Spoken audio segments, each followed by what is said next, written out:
afternoon in the Bronx following the Yankees' 5-4 victory in the series opener last night. Today's game brought to you by Budweiser, the official beer of the first inning. The beer that starts with full flavor and ends with a crisp, clean finish. Budweiser, it's what we do.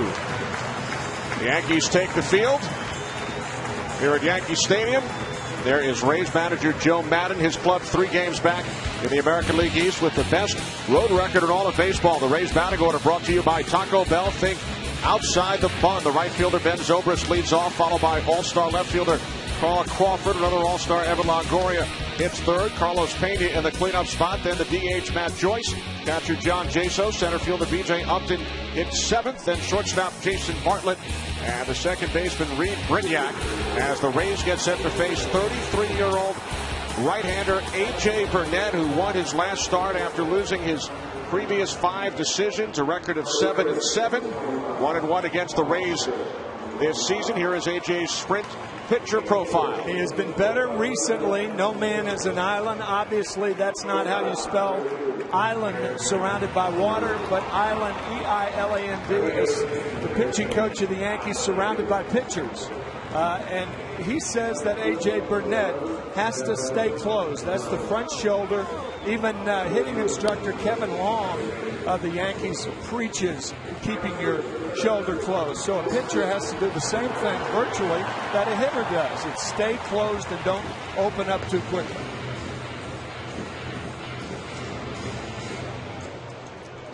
So A.J. Burnett getting set to face Joe Maddon's Rays for the 3rd time this season. Tim Howard Ford, keys to today's game. Tampa Bay will try to bounce back like they have all season. You mentioned their road record, the best in baseball.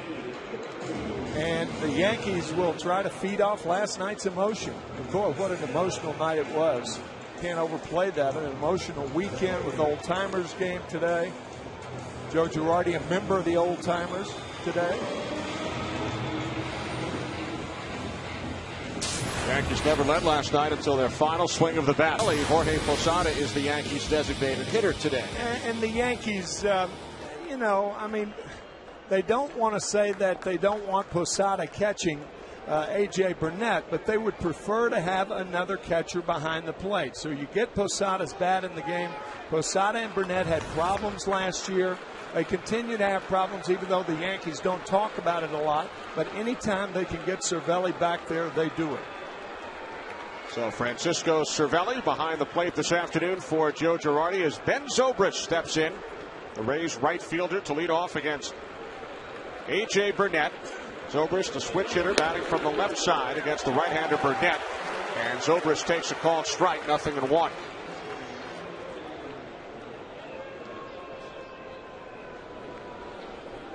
Zobrist, Crawford, and Longoria for the Rays here in the top of the 1st inning. 1-1.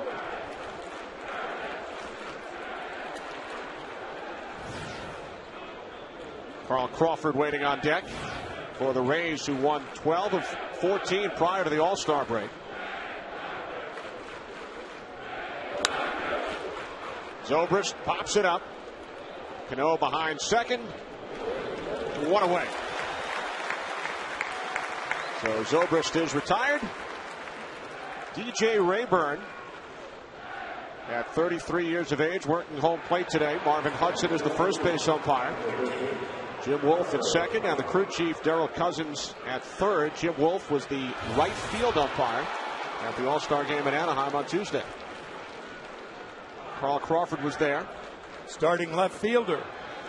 I mentioned that when you announced the lineup. Evan Longoria's first start as the 3rd baseman for the American League. American League losing to the National League for the first time since 1996. David Price of the Rays, the starting pitcher for the American League on Tuesday night. For Carl Crawford, his 4th All-Star appearance. He was the MVP in St. Louis last year. Well, the business partners of most players are their hands. With Carl Crawford, his feet are his business partners and his hands. 31 stolen bases on the year, one of the top stolen base threats in either league.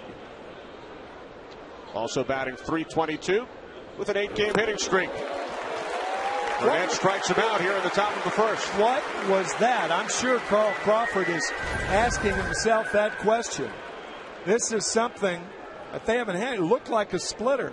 It went down out of the strike zone to get Crawford. And that is a pitch that we mentioned Dave Island, the pitching coach of the Yankees. They've been working on that. That's a trick for the second half right there.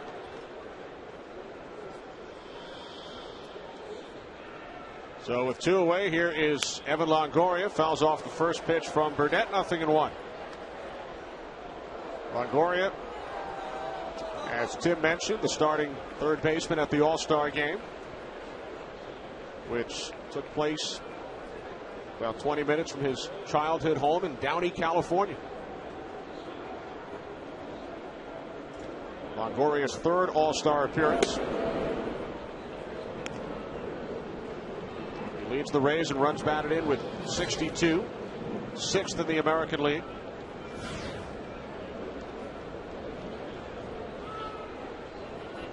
Two outs, nobody on, top of the first inning of the Bronx. A 1-1 from A.J. Burnett, and a base hit into left field off the bat of Evan Longoria.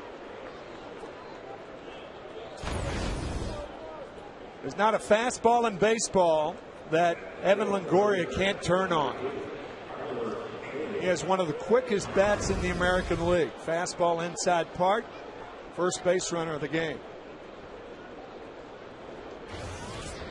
So with Longoria on at first, here is Carlos Pena, who leads the Rays with 18 home runs, but check out that batting average, .201. And just 3 for 33 lifetime against A.J. Burnett. First pitch, right field, long run for Swisher, can't get to it. It rolls to the wall, Longoria rounding third. He will score, and the Rays take an early 1-0 lead. The last question that we asked today of Joe Madden in our managers meeting was, what about Carlos Pena? And Madden said, we've got to get him going in the second half. Well, first pitch, as Kenny said, 3 for 33, first pitch, double the right center to put the Rays on the board.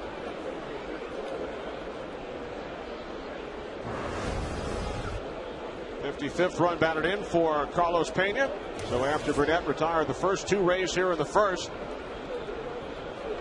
Longoria single to left, and Carlos Pena doubled him home. Here's Matt Joyce, the Rays' designated hitter today. And he takes a called strike, 0-1. Joyce, a Tampa native in limited action this season, batting .175.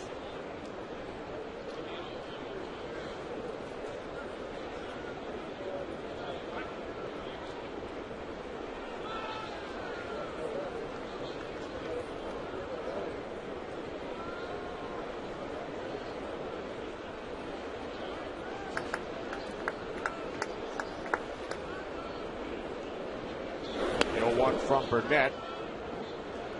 Now 1-1. Rays have not had a lot out of their designated hitter this year. Their DHs have hit .239. You may remember at the beginning of the year, and certainly Tampa Bay fans remember, Pat Burrell was the designated hitter. He was released on May 15th, a game that we did against Seattle, against the Rays, and now he's doing well with the Giants in San Francisco.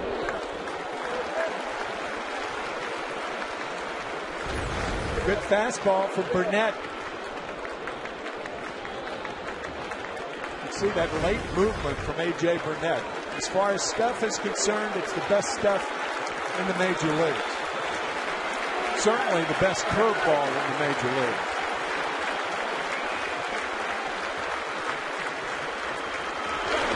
1-2, fastball missing inside. 2 balls, 2 strikes. Good play by Cervelli to keep Pena from going to third base. That looked like the pitch that he struck Carl Crawford out on. That split finger fastball. I think that's what it is. Reason we didn't have it in the sprint profile, I didn't know he threw it.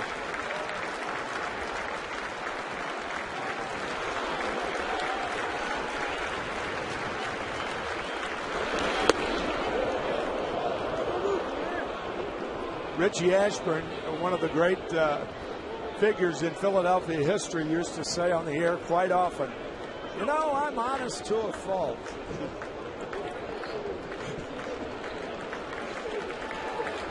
Michael Kay, speaking of announcers. The recently engaged Michael Kay. Yeah, I saw that. Isn't that nice? Playoff pitch, broken bat. Jeter shielding the sun. Rays take an early lead here in the Bronx.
A terrific season. 7-2, fifth in the league in both earned run average and opponent batting average. Here is Jeff's sprint pitcher profile.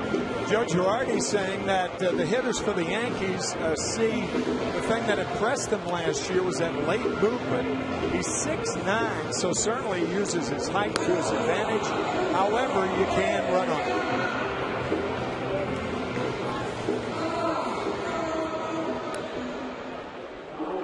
Yankees, number 2, Derek Jeter. Number 2. Bob Shepard worked his last game as public address announcer late in the 2007 season. But Derek Jeter requested that recording that you just heard over the PA be used every time he comes to bat here for the remainder of his Yankee career. We also heard the introduction of Derek Jeter by Bob Shepard at the All-Star game in Anaheim on Tuesday, 2 days after the legendary public address announcer passed away on Sunday. What a life. Died at age 99 this past week.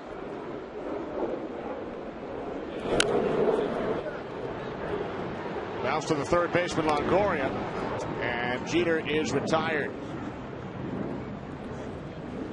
Derek Jeter 0 for 5 in last night's game, including a strikeout in the 9th inning. Jeter will be followed in the Yankees batting order, brought to you by Taco Bell. Think outside the bun by Nick Swisher. Mark Teixeira hits third. A-Rod in the cleanup spot. Then Robinson Cano. Jorge Posada the DH. Center fielder Curtis Granderson bats 7th. Then the catcher Francisco Cervelli. And left fielder Brett Gardner will bat 9th. So here is last night's hero, Nick Swisher, who hit his 16th home run of the season. And then at the bottom of the 9th, his 3rd career walk-off hit, driving in Curtis Granderson with the game-winning run. And how fitting that a former Ohio State Buckeye was the hero for the Yankees. George Steinbrenner, of course, an Ohio native. Nice play by the first baseman Pena.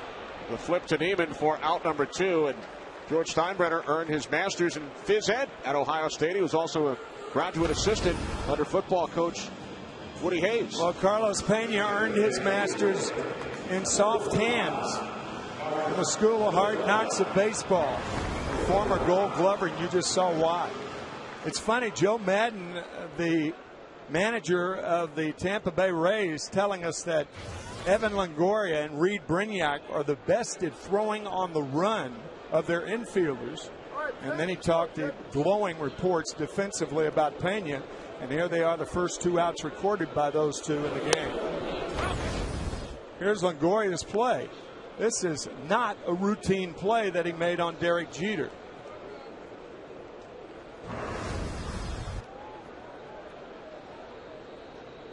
So a terrific job here in the first inning by both corner infielders. And they also factored in the Tampa Bay run as Pena doubled in Longoria. Yeah. Offense, defense for the corners of the Rays so far. Rays employing the shift. And Teixeira takes ball 3, 3-0.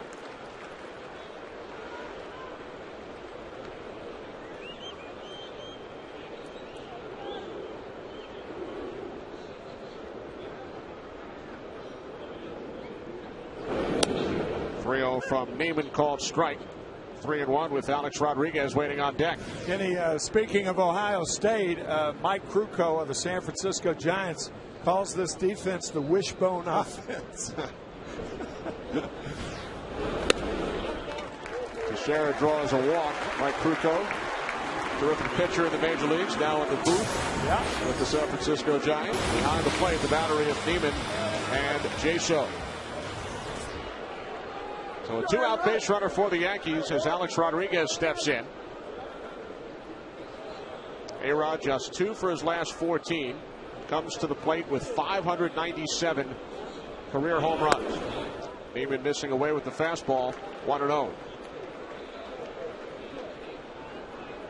Alex Rodriguez, the only American League player that did not get in among position players. There were several pitchers that didn't make it in the All-Star game.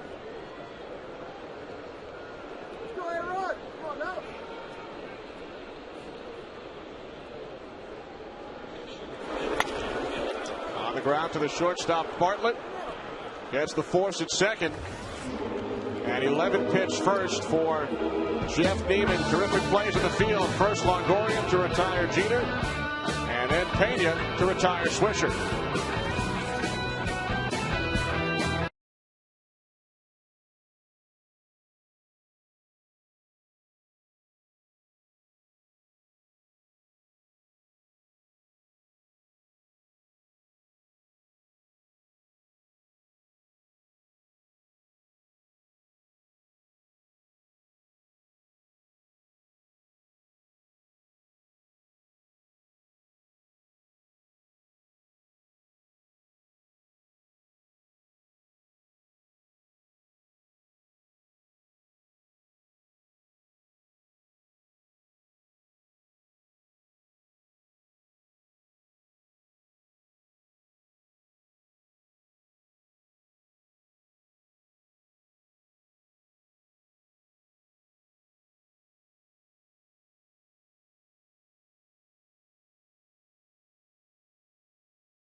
McCarver and Ken Rosenthal play baseball hot streak now at foxsports.com/fantasy. Win cash prizes. Get on a streak today. That's foxsports.com/fantasy.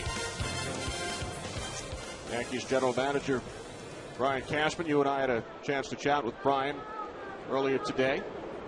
Congratulating Brian on handling the passing of George Steinbrenner and Bob Shepard as well as they did last night. He said we try to do it right, and for the most part they do it right. John Jaso leading off for the Rays here in the top of the second inning against A.J. Burnett. Patch in memory of the longtime public address announcer Bob Shepard. And of course George Steinbrenner above the interlocking NY logo. Yankees will wear both commemorative patches for the remainder of this 2010 season.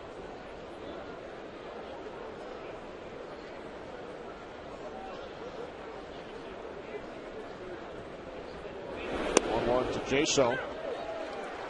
Now 1-2. How about the job Derek Jeter did yesterday handling his speech prior to last night's game with his usual class and dignity? And aplomb, yes.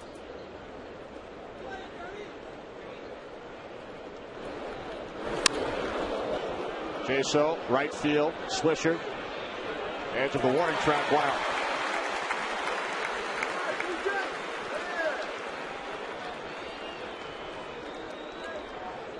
During the 37 years under the leadership of George Steinbrenner, no Yankee has played more games or come up with more hits than their current captain.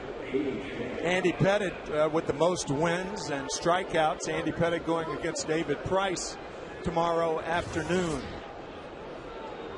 Here's B.J. Upton with one away in the top of the second inning. Upton batting just .234, but is working on a 6-game hitting streak. Rays lead the Yankees 1-0. The 0-1 from Burnett, missing away with the fastball. 1-1. 7 for 7 as far as first pitch strikes from Burnett. And his record this season, 7-7.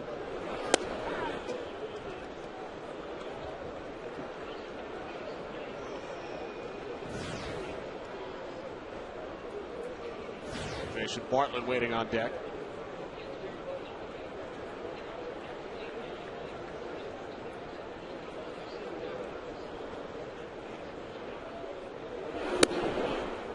High and tight, now 3-1.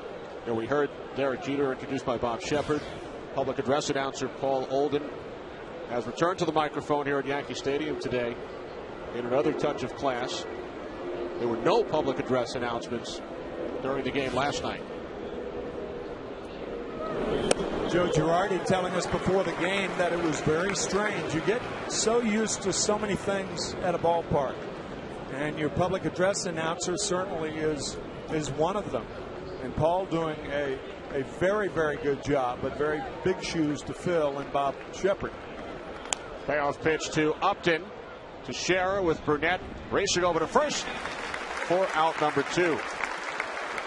Bob Shepard worked his first game on April 17th, 1951, the home opener against the Red Sox.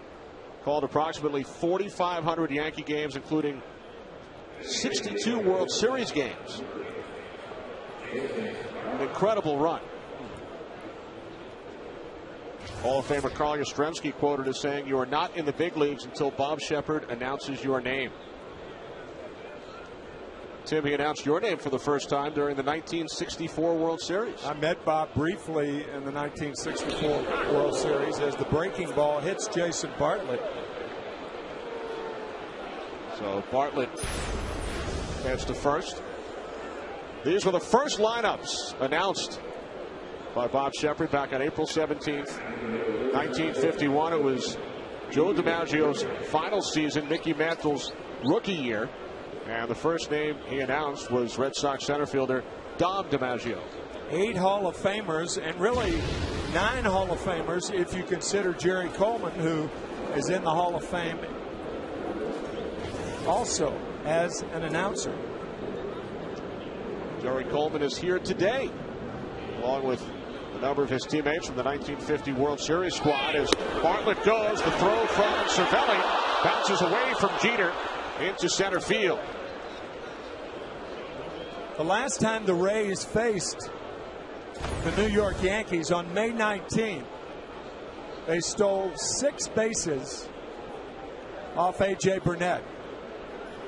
There are a lot of reasons for that. He has a long delivery. He's a tall guy, 6'3.5", has a slow delivery to home plate, and his ball moves a lot. A catcher can't get a clean shot at it. So he has allowed 100 stolen bases over the last 3.5 years. And the Rays take advantage of stuff like that more than any other team. Now Brignac with a drive deep right field. Swisher going back. He looks up. It is out of here. Home run number 3 on the season for the number 9 hitter in the Rays lineup, Reed Brignac. And Tampa Bay now leads 3-0.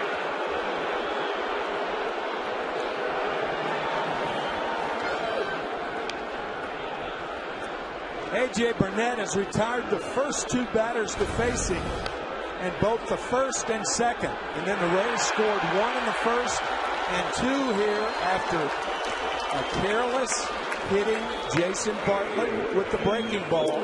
And then Reed Brignac on an inside fastball puts the Rays up by 3. You saw David Price's reaction in the Rays dugout. So Brignac with a 2-run shot. He had been 0 for 7 lifetime against A.J. Burnett. And he gives Tampa Bay a 3-0 lead. And Zobrist takes ball 1. Zobrist popped out to the second baseman, Cano. His first time up.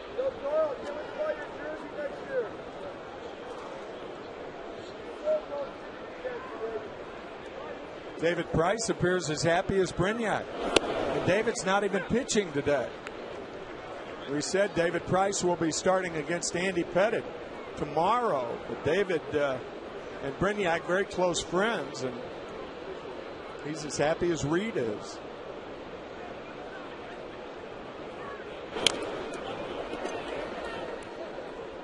Tomorrow's starters, David Price and Andy Pettitte. American League teammates on Tuesday night. Price, the starter, pitched 2 innings. Pettitte worked 1 inning in relief for the American League.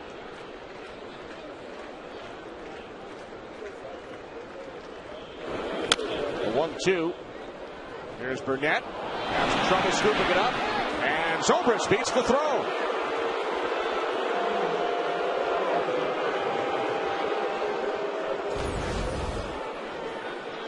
Now, he tried to barehand it, and AJ really had a chance, I think, to glove it and make it the conventional way, but he tried to barehand it. And Zobrist running hard all the way, and that's why you run hard all the way. It will probably be an error, and is a 3rd error of the year. There's a guy who didn't make too many errors, and he's not making too many mistakes nowadays as an announcer for the New York Mets. And he'll be doing the TBS broadcast tomorrow. Ron Darling. What a good guy and a very, very good broadcaster. Member of the Mets championship squad back in 1986. He'll be working tomorrow's game along with one of our colleagues, Dick Stockton. Yeah. Who was here at Yankee Stadium today as well. So after Burnett retired the first 2 in the inning, he hit Bartlett. Brignac took him deep for a 2-run shot. And then Burnett committing the error. There's Dick. A great guy. Pitch out. Zobrist not going anywhere. That's the thing you do against the Rays. You pitch out a lot. You get a guy that you don't want to get behind like A.J. Burnett. You get him behind. And now the Rays, with the count in their favor, look for Zobrist to run. He has 19 stolen bases and 21 tries. Rays lead the American League in stolen bases. And a drive off the bat of Crawford into the right field corner. Swisher makes the catch to retire the side. But the Rays extend their lead. Reed Brignac with a 2-run shot. His 3rd of the season. 3-0 Tampa Bay.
Rays with a run of the first, 2 in the second as Robinson Cano steps in against 7-game winner Jeff Neiman. Cano batting .335, 5th in the American League. Tied for the team lead in home runs with 17. Cano, Posada, and Granderson for the Yankees here in the second.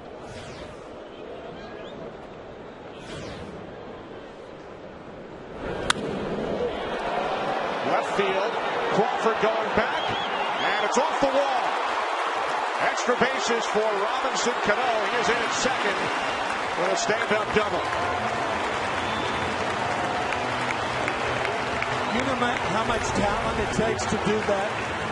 At the very last minute, Robinson Cano, without using the lower part of his body, just flicked a double. A foot from going out. He's fooled on this pitch.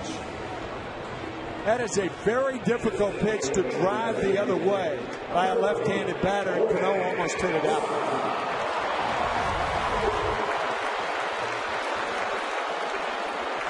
He hit one out last night in the 6th inning. In fact, Cano and Posada went back-to-back, and now Posada steps in with Cano in scoring position.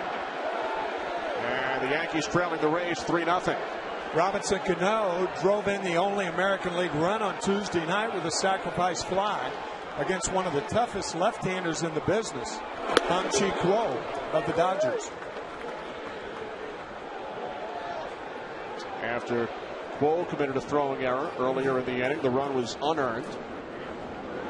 So Cano with a leadoff double here in the second. Posada hit his 10th of the season last night.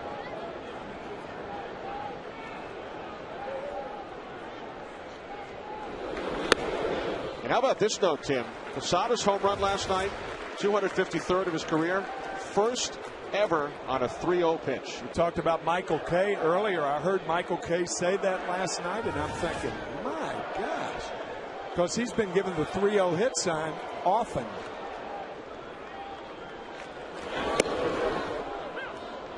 Two and 1 on Posada. We saw Michael Kay earlier. Worked the old-timers game along with John Sterling, the MCs on the field, the longtime voices of the Yankees. And Michael recently engaged, so congratulations to Michael and his fiancée Jody Applegate. Yeah. Michael actually getting this game off. That was Michael without the hat, by the way. Yes.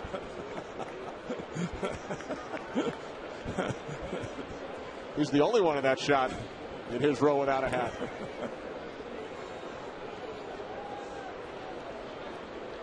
The 64th Old Timers Day here at Yankee Stadium. Over 40 former players and coaches on hand.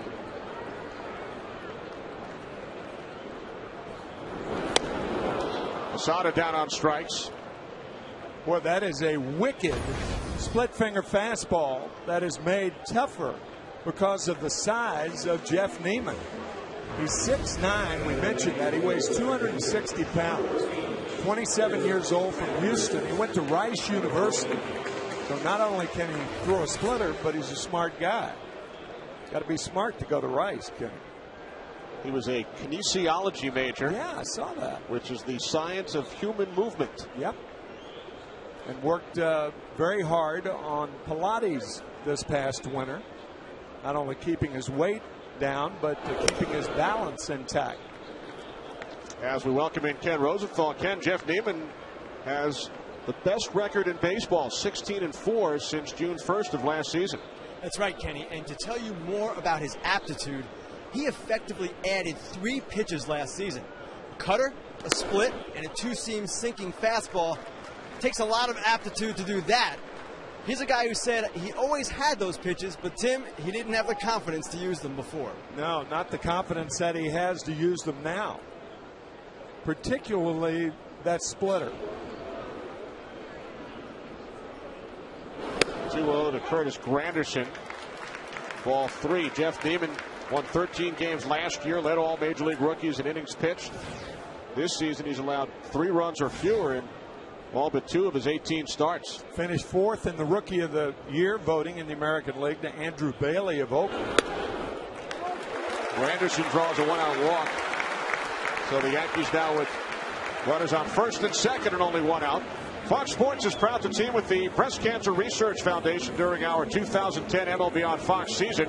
The Breast Cancer Research Foundation helps fund the most advanced and promising breast cancer research. Join the fight by texting CURE to 27722 to donate $10 or visit bcrfcure.org. Messaging and data rates may apply. A visit from pitching coach Jim Hickey. You know, when we spoke with Joe Girardi earlier, asked him about Jeff Neiman.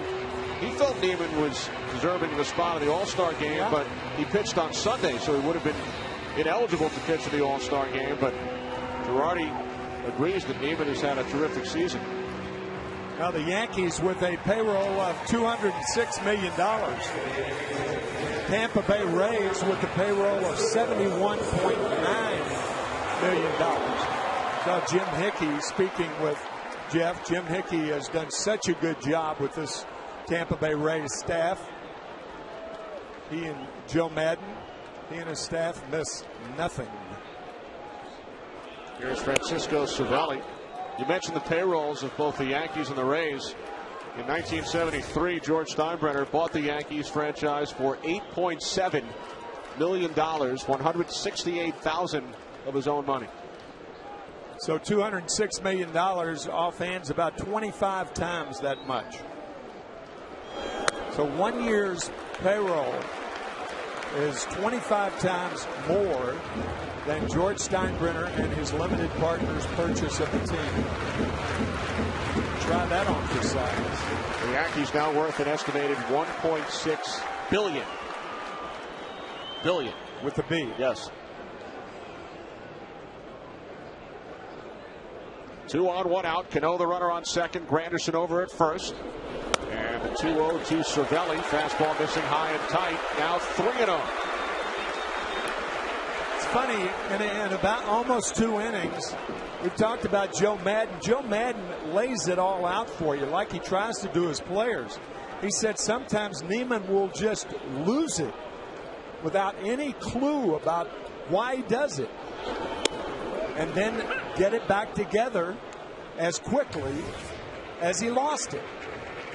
17 balls and 9 strikes of the 26 total pitches so far, and he has a 3-0 lead.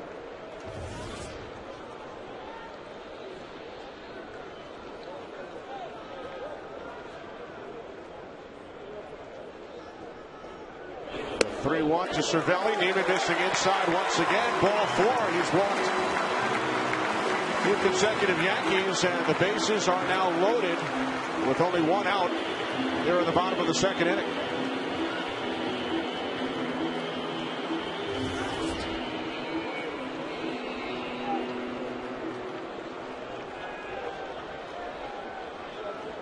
Every first pitch that Neiman has thrown has been a ball. Wow.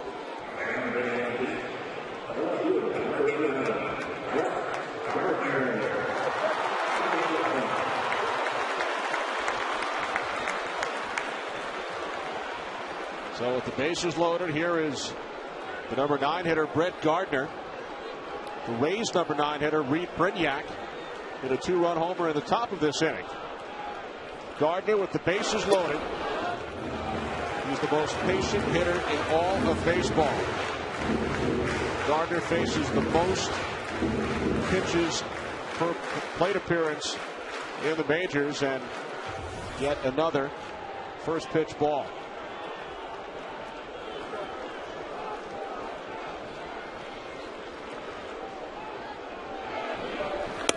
From Neiman in for strike 1. Check out what the Yankees have done with the bases loaded this season. 9 grand slams.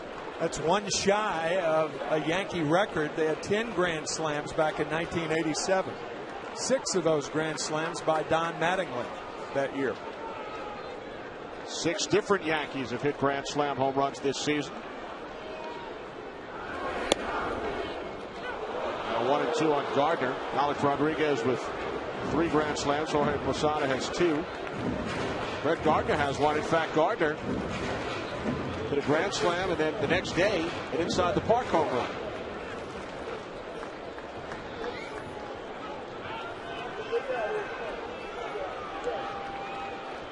Bases loaded, 1 out. Bottom of the second inning with the Rays leading 3-0. A 1-2 and a base hit into left center field. 2-run score. And the Yankees cut the Rays lead to 1. A 2-run single off the bat of Brett Gardner. Now, one of the few guys he's been ahead of. So Neiman, the first pitch you may remember, the ninth hitter, he started off with the ball inside, then 2 strikes with fastballs, and then he tried the splitter. Hit sharply by Gardner, and now the Yankees are on the board.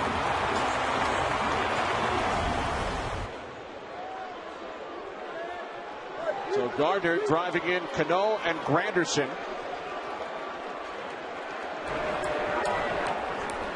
There's Dustin Mosley up and throwing in the Yankees pen. Boy, that's odd. With Derek Jeter at the plate, strike 1. Well, you have to think with Dustin Mosley up and throwing that something happened to A.J. Burnett.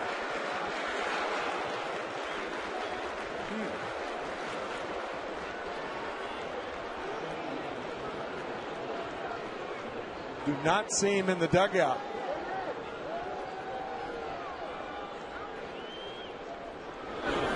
Nothing at 2. So the 10th batter for the Yankees today. First time Neiman threw a first pitch strike. And now he's ahead 0-2 with Cervelli on second, Gardner over at first.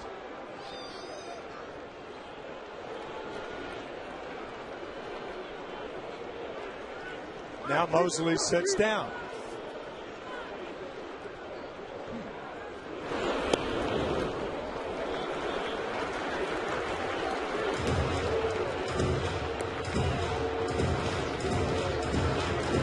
Swisher waiting on deck. Yankees with 2 runs in the inning. 2 hits and 2 walks.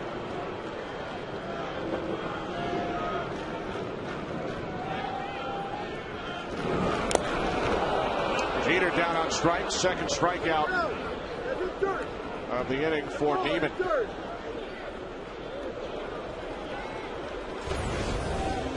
That's a splitter. You can see it going down, and normally the most effective splitter is the one thrown out of the strike zone. Now Fox sounds of the game. Derek Jeter thought he fouled it off, but I don't think he came close to it. I think the ball hit the ground. I think that's what Derek was telling home plate umpire DJ Rayburn. We saw Chris Chambliss earlier, who took part in the Old Timers Day festivities. DJ Rayburn, the home plate umpire, born the day after the Chris Chambliss home run. Oh, that's great. To win the 1976 American League pennant for the Yankees.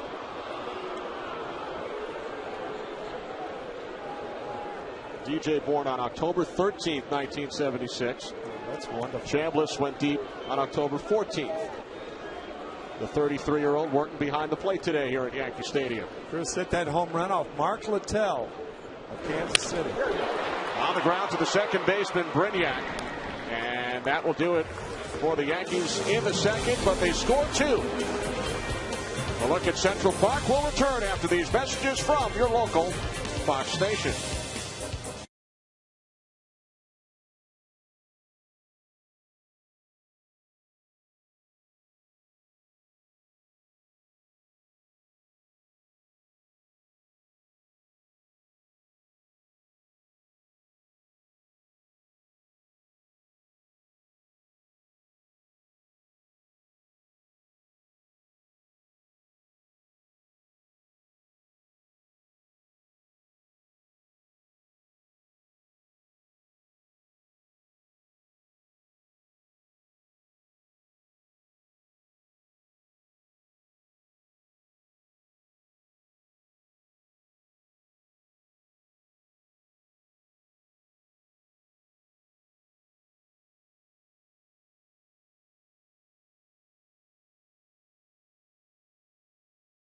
Think outside the bun.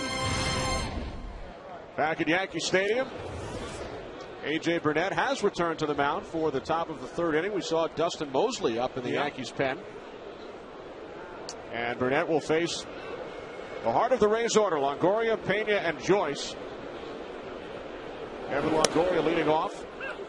Singled in the first, came around to score on a Carlos Pena double.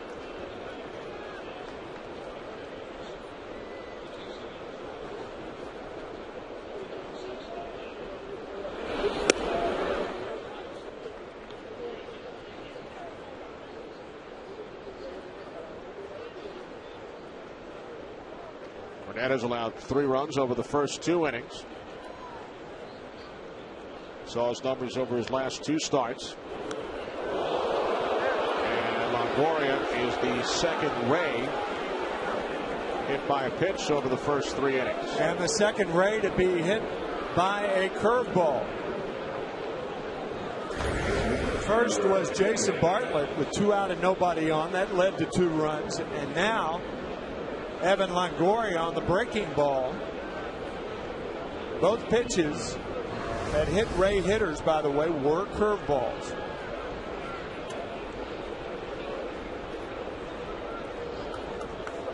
So the leadoff man is on for the Rays here in the third as Carlos Pena steps in. Doubled in a run his first time up.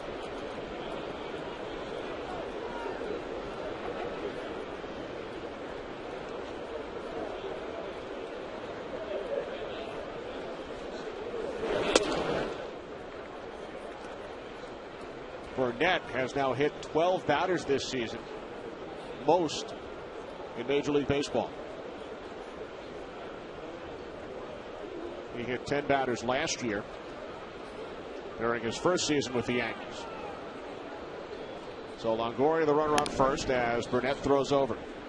Kenny, we did a game about 3 weeks ago where A.J. Burnett was experimenting. Dave Island, the pitching coach, was still had a family matter to which to attend.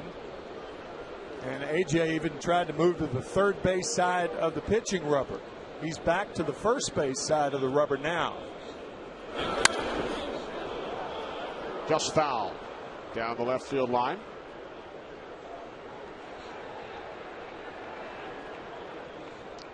And for more on the Yankee starter, once again we head down to the field in Kent. Guys, A.J. Burnett told me yesterday that he basically was listening to too many people.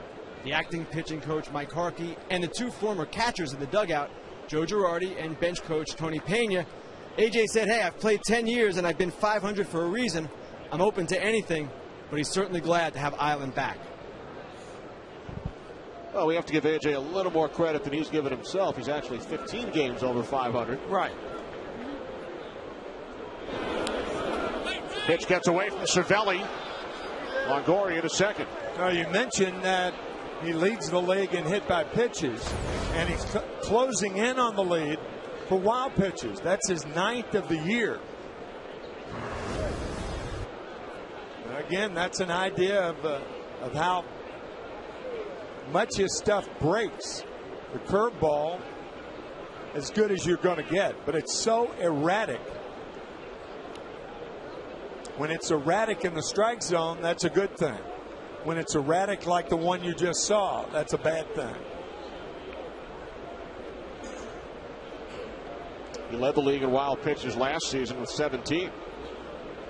2-1 to Pena, missing low and inside. Now 3-1.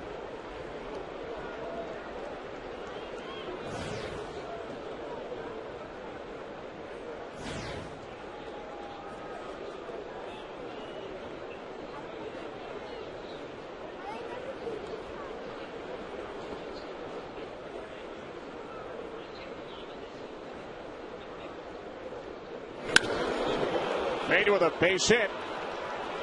Rounding third is Longoria. Throw to the plate by Granderson. And the ball bounces away from Cervelli, so Longoria scores. And the Rays now lead the Yankees 4-2. Second RBI today for Carlos Pena. And here comes Joe Girardi and trainer Gene Monahan. And this is not going to be counted as a visit because they think something's wrong with A.J. Burnett. In fact, they know something's wrong with it. That's a good play by Tom Foley, the third base coach, because he realized how far Granderson and how deep he was playing. And even though there was hesitation on Longoria's part, watch the hesitation. Stop. And now Foley waving him home. Knows the speed of the runner and the strength of the outfielder's arm, and that's going to be all for A.J. Burnett.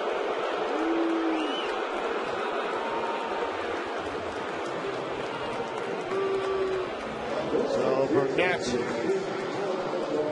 he bounced back from his rough June with two pretty good starts. Today hit two batters, threw a wild pitch, committed an error, allowed a stolen base, and does not make it out of the third inning.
Top of the third inning, Joe Girardi went out to the mound with trainer Gene Monahan and pulled A.J. Burnett after facing two batters here in the top of the third inning.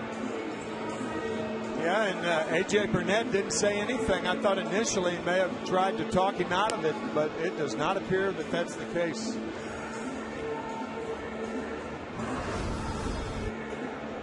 So Burnett out. Will be replaced by Dustin Mosley, who will make his third appearance with the Yankees this season. Spent the last 4 seasons with the Angels. Started 12 games in AAA this season. As we check in once again with Ken. Yes, Kenny, Dustin Mosley had been signed to a minor league contract, and he had an out in that contract on July 1st.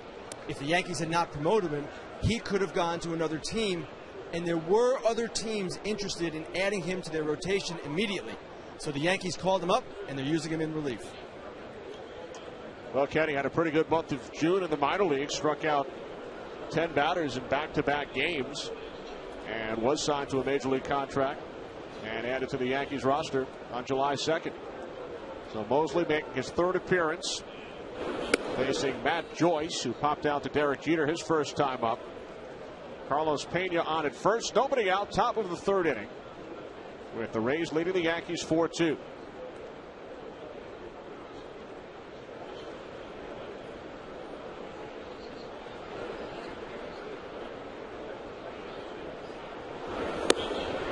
Fastball high and tight, 2-0. Kenny, speaking of additions to the roster, Damaso Marte was put on the disabled list today before the game. And Boone Logan, another left-hander, was put on the roster. So Marte out, Logan in.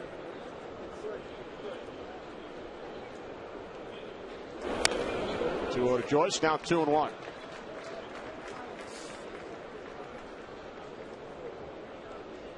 Burnett out about 18 hours after he used his right hand to pie Nick Swisher in the face following Swisher's heroics in the ninth inning last night. Swisher was taking part in a post-game interview when Burnett came around, and I get your drift. And a base hit into right field off the bat of Joyce, moving Pena to second.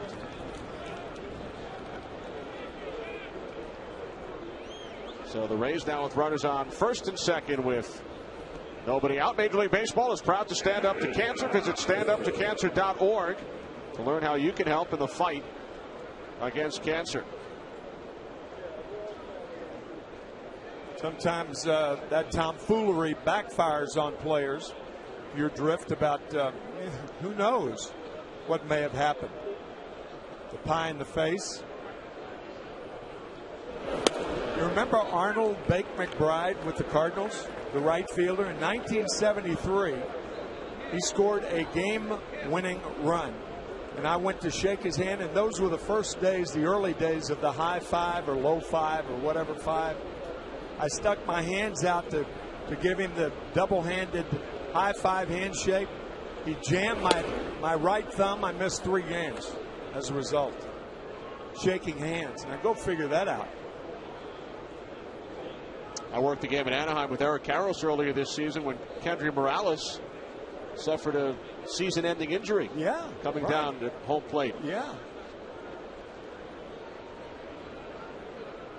1-1 to Jaso. Mostly missing low, 2-1. Some major league players should temper their congratulations, perhaps. I think that's the point. And many of those walk-off celebrations since the Morales injury have been tempered. Yeah, that's right.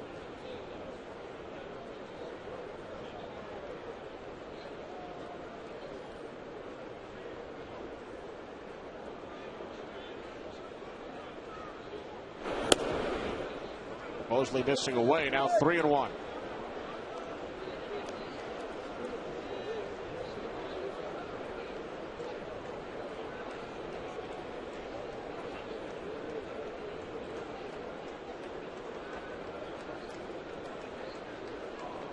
Pena on second, Joyce over at first. 3-1 to Jaso. On the ground to the second baseman, Cano. To Jeter for 1. Over to first, double play. Yankees turn the 4-6-3. Pena now on third. Boy, that's nicely done. Good strong throw right there for Derek Jeter to handle. And a tough 4-6-3 double play on a ball that was not hit that hard is turned by the Yankees.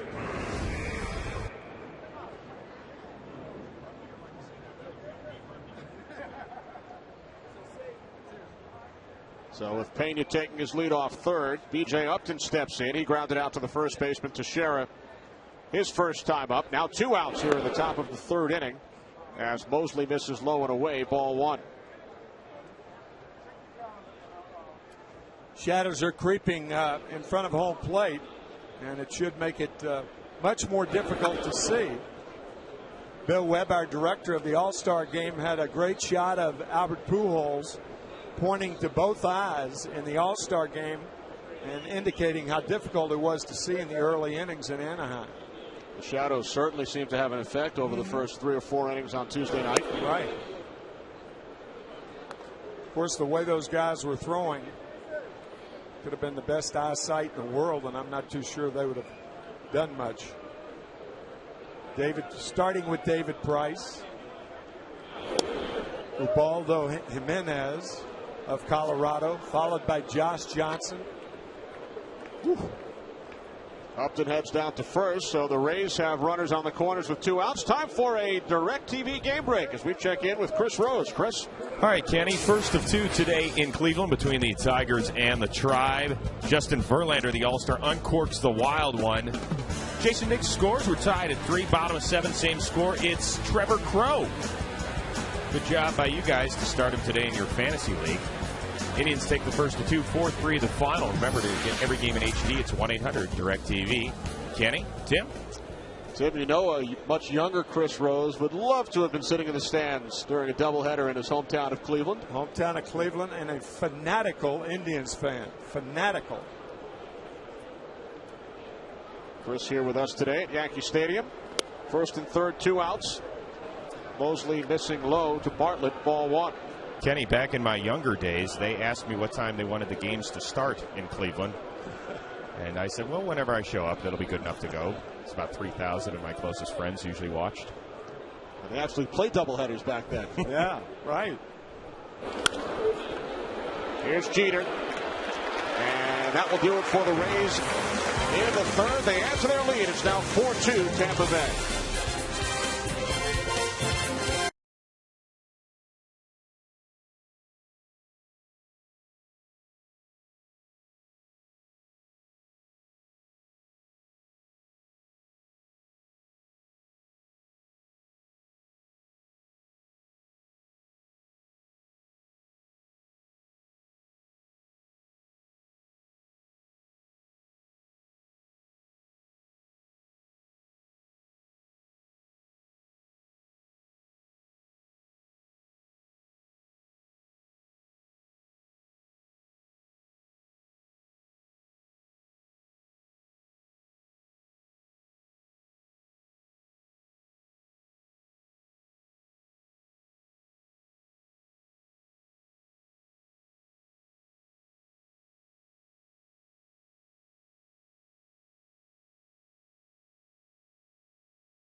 The third inning, he will face Mark Teixeira, Alex Rodriguez, and Robinson Cano. Teixeira walked his first time up. Rays with a run in the first, 2 in the second, 1 in the third. 2-run home run in the second inning off the bat of Reed Brignac. As we take a look at the shift employed by the Rays defensively.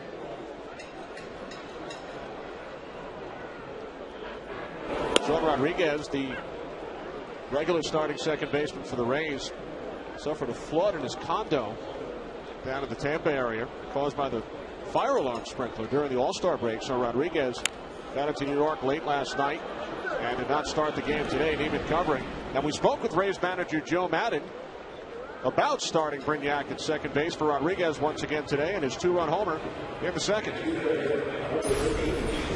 Once again, although we had that plan that way from the beginning, Sean wasn't able to make it up yesterday because of the sprinkler system went off in his condo down in St. Petersburg, so he was unable to be here. But we had Reed scheduled all the time, and there was a nicely placed home run over the auxiliary scoreboard. Joe, the thing you didn't predict, but you talked about, was the fact that Neiman sometimes would lose his control and inexplicably. Yeah, and it happened the last inning right there. When he starts being up with his fastball, unable to get it down where he wants it, that's normally when it occurs, because most of the time he's in the bottom of the zone. But it happened last inning. But then the good aspect about the whole thing is that he normally settles in after that, and he can get on a nice little roll right now. Just keeping that tempo, keeping the ball down, not trying to overthrow his fastball. That's when he pitches his best. Now, Joe, did you see anything wrong with A.J. Burnett? No, I didn't. He was still throwing 92, 93, 94 on the gun. The thing with his curveball, twice he hit JB with the breaking ball. He hit Longo with the breaking ball, so must have had some impact there. Okay, thanks, Joe. You're welcome, Thanks, guys. Joe. Have a good game. Thank you. All right. Our thanks to Rays manager Joe Madden as Alex Rodriguez grounds out to Longoria. And Tim, Joe mentioned both Bartlett and Longoria having been hit by pitches, and they would both come around to score runs. Yep. Both on curveballs that appeared to have gotten away from A.J. Burnett. But they may have gotten away for a reason. Injury related. Joe Madden starter Jeff Neiman, after allowing 2 runs in the second inning, has retired the last 4 Yankee hitters. Top 4 in their batting order on 11 pitches as Robinson Cano takes strike 1. Cano doubled leading off the second, came around to score. That's an interesting statistic right there. That is including Chase Utley, who has 918 base hits during that time. So Cano closing in on 1,000. An all-star for the second time. You mentioned earlier, drove in the lone American League run on a sacrifice fly. Bounce foul to the right side. Count remains 0-2.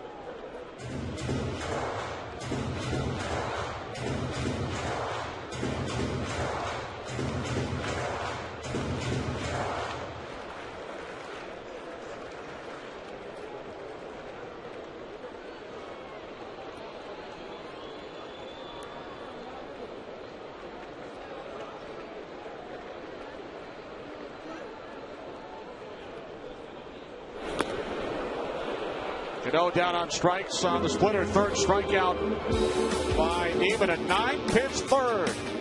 As we take you through Times Square with the Rays leading the Yankees 4-2.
Rosenthal.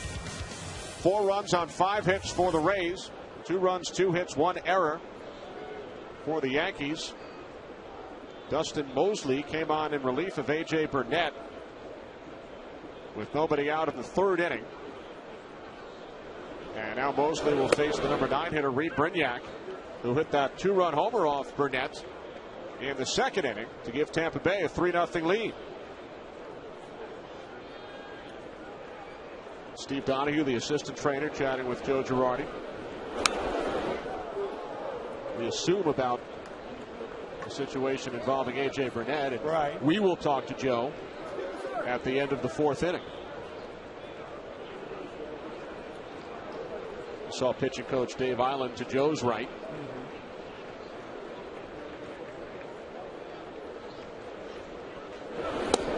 Mosley missing away, 1-2.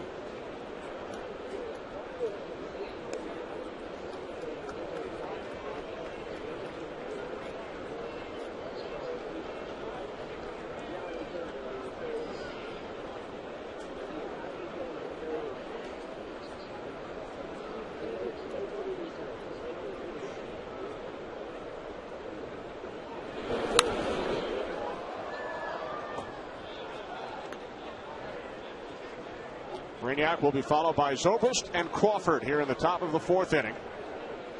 The Rays with a record of 54-35. Only the Yankees have won more games in all of baseball. Tampa Bay with 28 wins on the road. Best road record in Major League Baseball. The Rays occupied first place in the American League East for 59 consecutive days earlier this season. In fact, their 3-game deficit today is their biggest deficit in the division all season.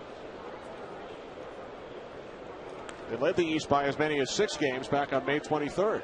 Yeah, the Yankees have the best record in baseball, as Kenny said, and then Tampa Bay. And then Boston is 4th behind Atlanta. Atlanta with the best record in the National League, having won 53 games in the National League East.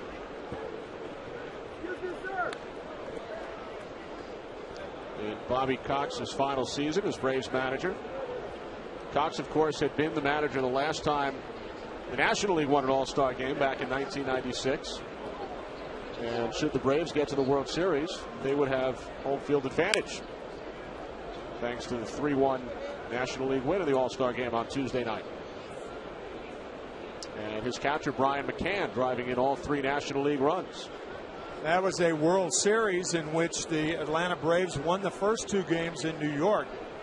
And George Steinbrenner going in very nervous with Joe Torre.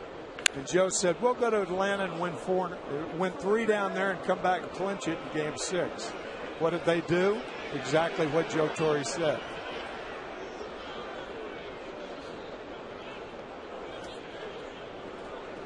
Charlie Hayes caught the final out of that World Series, and he was here today taking part in the Old Timers festivities.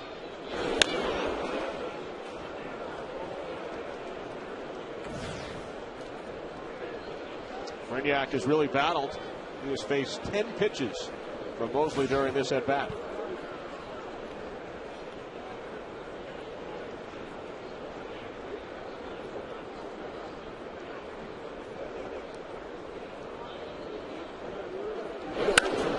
Up the middle, base hit on pitch number 11 from Mosley. So a leadoff single here in the 4th. Time for another DirecTV game break with Chris Rose. Chris? All right, Kenny. Phils were down on the north side of Chicago. 1-0 in the 9th. Placido Blanco, fresh off the DL, is going to try and tie it. Here's the throw, and Giovanni Soto drops it. So the Phillies tie it, and then Carlos Marmol uncorks a wild pitch on ball 4. That's right. Ross Gload scores what would be the winning run, a 4-spot in the 9th for the Phillies, and they take it home. Remember, every game in HD, it's 1-800-DIRECTV. Guys? All right, thanks, Chris. Phillies started the day 5.5 out in the National League East. Behind those first-place Braves, Ben Zobrist reached on an error his last time up. The error committed by the Yankee starter, A.J. Burnett. Tried to barehand the ball and could not pick it up. Brignac takes his lead off first.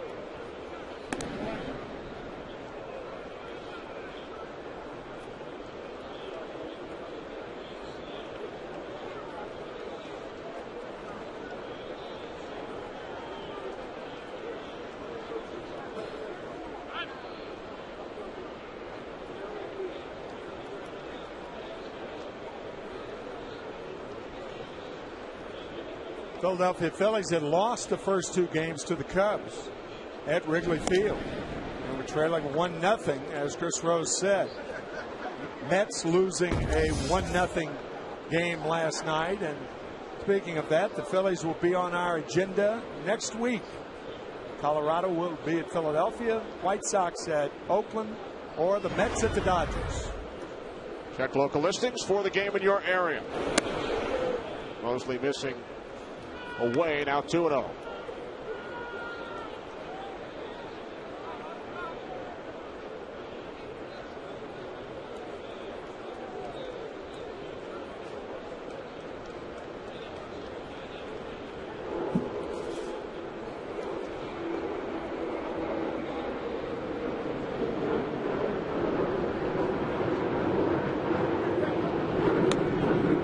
Now 3-0 to Zobrist. Kenny, we were talking about Joe Torre, and earlier we were talking also about how the Yankees have handled everything so well, and they do that, such a rich tradition with 27 world championships. But the one thing they have bungled, in my opinion, is the handling of Joe Torre. 12 years in a row in postseason, 4 of those as world champions. And to me, it's a case of corporate childishness on the part of the Yankees, the way they have treated Torre since he has left.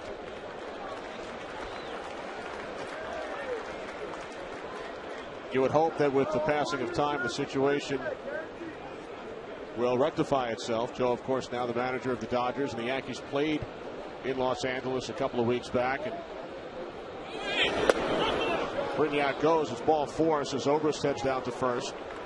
Yeah, you remember some of those despotic leaders in World War II, primarily of Russia and Germany, where they used to take those pictures that they had taken formerly with generals who were no longer alive. They had shot them.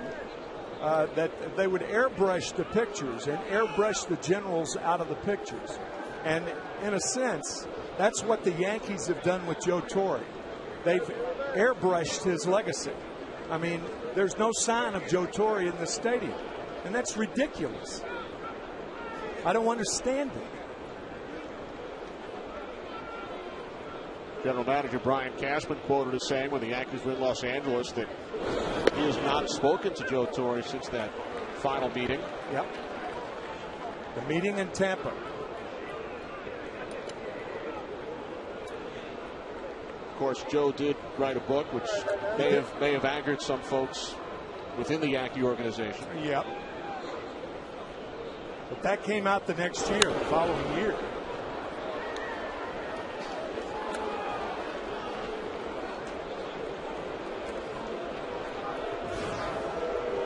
Of course, throughout this past week, following the passing of George Steinbrenner on Tuesday, so many former Yankees and baseball figures reminisced about their relationships, and the great Yogi Berra went 14 years without speaking to George Steinbrenner. That's without coming to Yankee Stadium after he was fired as manager in the mid-'80s.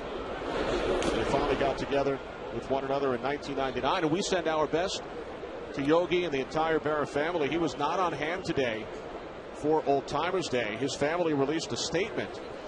Yogi fell down last night near his house in Montclair, New Jersey, and suffered some bruises. He is now recovering at home. He is extremely disappointed that he is unable to participate in today's Old Timer ceremonies and unable to see so many of his friends. He appreciates all the well wishes and hopes to be up and about very, very soon. So, Yogi, we look forward to seeing you here at Yankee Stadium. But as far as today's concerned, just kick back with Carmen and enjoy the telecast. Wouldn't you know it, with one of life's charmed people, Yogi Berra. 2-2 Crawford fouled off to the right side. Yogi, a member of that 1950 squad that was honored during Old Timers Day today. Many of his former teammates on hand. They had Yogi Berra Day here at Yankee Stadium. It will be 11 years tomorrow, and on that day, David Cohn pitches a perfect game on Yogi Berra Day with Don Larson and Yogi Berra in the ballpark, in the old Yankee Stadium, of course, just down the block. both Don Larson and David Cohn are here today, and we're in uniform during the Old Timers Day festivities. Yeah.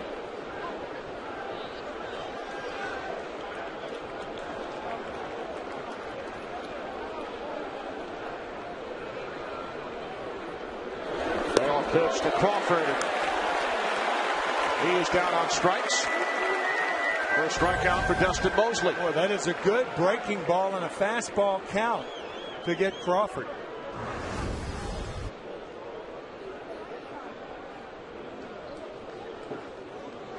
We referenced David Cohn. His perfect game will be the 11th anniversary will be tomorrow. Don Mattingly today, back in 1987, hit a home run in 7 straight games. And the great Joe DiMaggio, his 56-game hitting streak was stopped.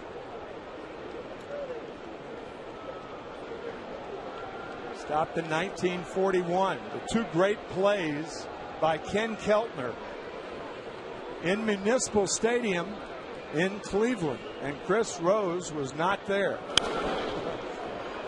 Not yet. Those 2 pitchers, by the way, that stopped DiMaggio, Al Smith and Jim Bagby. You know who was there? Jack Buck was at the game that day. I remember working a game, 20 years ago with Jack, and we had Ken Keltner on as a guest in Milwaukee. And he interviewed Ken and talked to him throughout the game, not throughout a couple of innings, about the great plays he made to prevent DiMaggio from hitting in 57 in a row. Was Jack working that game? No. No, he was just growing up in Cleveland. He went as a teenager. Wow.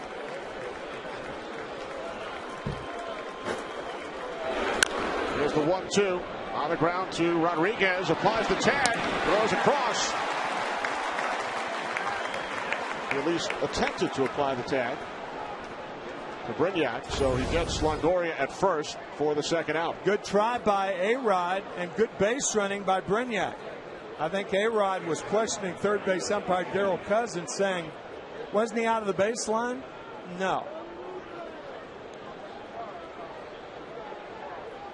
So Brignac now at third. Zobrist on at second with 2 outs as Carlos Pena steps in. Pena has driven in a couple of runs. 2 for 2 off Burnett after coming into the game. 3 for 33 lifetime against the Yankee starter. And Pena was the last batter Burnett faced back in the 3rd inning. They're getting back to Joe Torre for a second. There's no question in my mind that someday, not sure when that day will be, that he will have a plaque out in Monument Park. Someday. And the number 6 will be retired. Now, to the Yankees' credit, number 6, Joe Torre's number, has not been worn since Torre has not managed. That was 2.5 years ago, his 3rd year with the Dodgers. That has got to be resolved. I mean, you just can't ignore a guy who did what Joe Torre did. Yep, number 6 would fit nicely between 5 and 7. Joe and Mickey. Led the Yankees to 4 World Series titles in 5 years. 1-2 now on Pena. 96, 98, 99, and again in 2000. Yankees won the World Series last year under Joe Girardi, their first title in 9 seasons. And they have the best record in baseball here in 2010. Trail this game 4-2, 2 outs, top of the 4th inning. Runners on second and third for the Rays. A 1-2 from Mosley. Pena held up, now 2-2.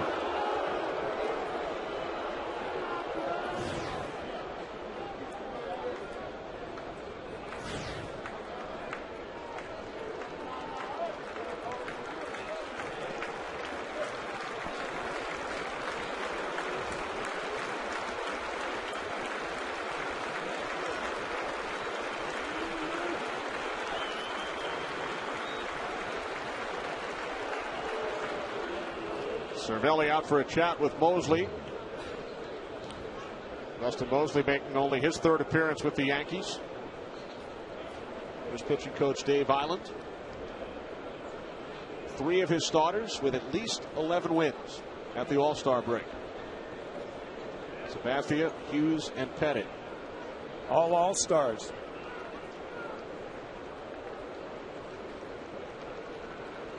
Hughes took the loss in the All-Star game because the third of an inning allowed 2 singles and 2 runs. There's CC Sabathia, who's won his last 8 decisions. Not involved in the decision last night. Ball 3 to Carlos Pena.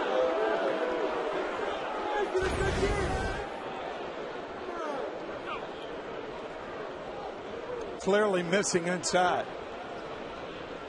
Tried to tail that fastball back on the inside corner to get Pena.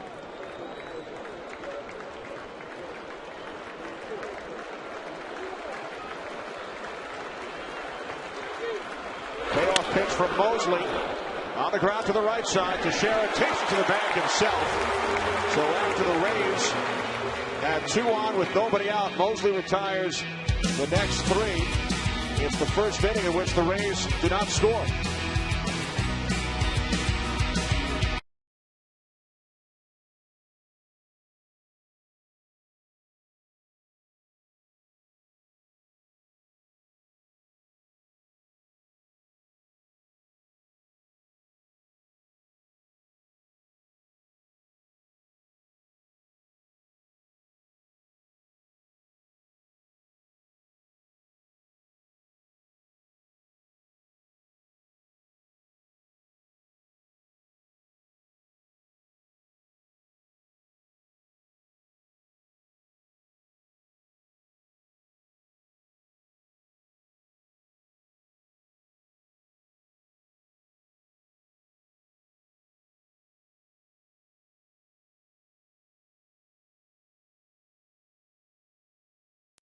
Refresh Grant. Vote for your team's idea at PepsiRefresh.mlb.com. Tampa Bay Rays lead the New York Yankees 4-2. Bottom of the 4th inning here at Yankee Stadium. Jeff Neiman has retired the last 5 Yankees he has faced. Here is Jorge Posada, who struck out his first time up. First time Bob Shepard announced Jorge Posada's name during the 1995 Division Series. Posada came in to pinch run for Wade Boggs. And then a rare gaffe, Shepard pronounced Jorge's last name Posado instead of Posada. And from that day on, Derek Jeter and many of his other teammates have referred to Posada as Sato.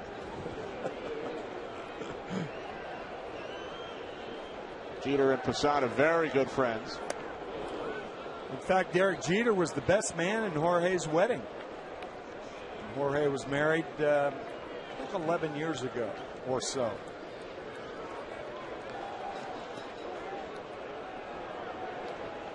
You know how nicknames are with players, though. Oh, yeah. They stick. They do indeed. 1-2, and Sato is called out on strikes. 4th strikeout for Jeff Neiman. How much money Bob Shepard made per game during his first season back in 1951? No. $15 a game.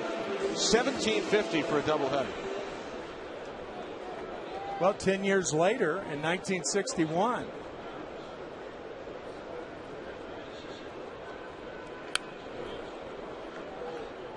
I'm trying. I had a blank. Who was the announcer? The announcer of the news that was hired by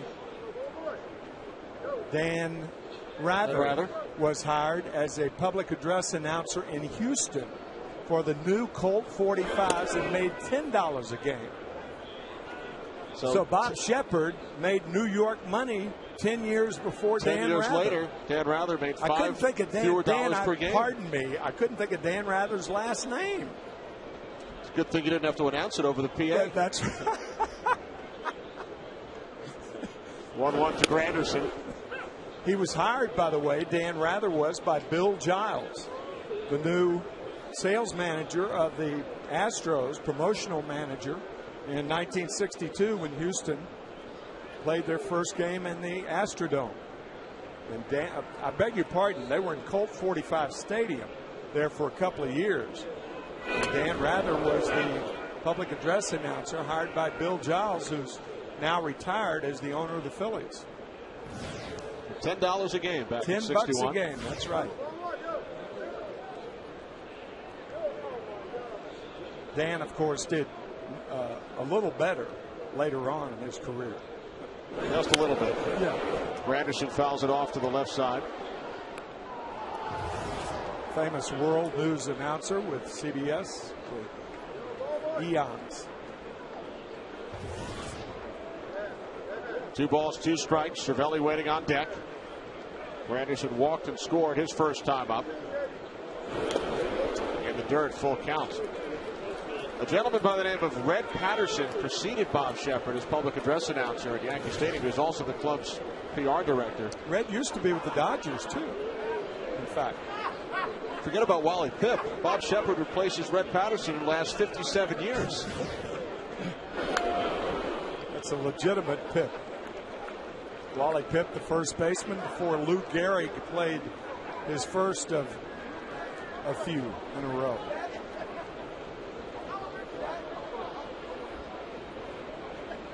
Surpassed by Cal Ripken, of course. And that's a record that will never be broken. Anderson down on strikes. 3rd consecutive strikeout for Jeff Neiman. He's retired 7 Yankees in a row.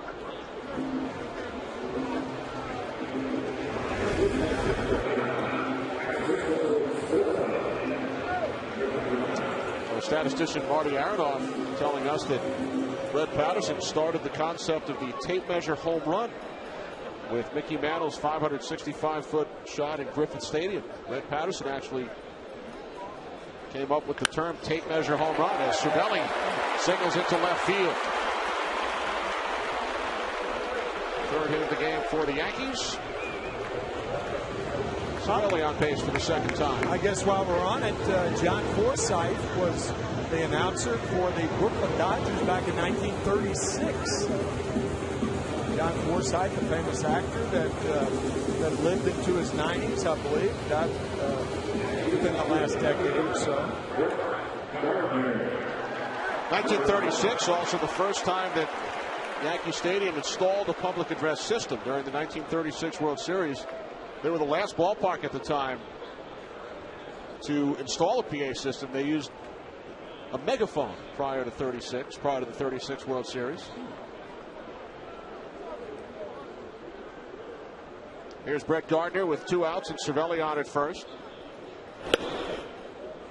Imagine trying to reach thousands and thousands of fans all around the stadium with a megaphone. Well, 2 years earlier in 1934, Ducky Medwick was kicked out of Game 7 by Kennesaw Mountain Landis, and I guess they had to use a megaphone to announce that the fans in left field were throwing things at Medwick. And that was a game won handily by the Cardinals and Dizzy Dean. I think it was 11-0. 0-2 on Gardner. Coming up, we'll chat with Yankees skipper Joe Girardi. We'll ask him about the condition of A.J. Burnett, who was taken out of the game after allowing a couple of base runners in the 3rd inning without retiring the Tampa Bay Ray.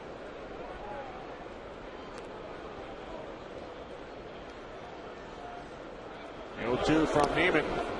Now 1 ball, 2 strikes.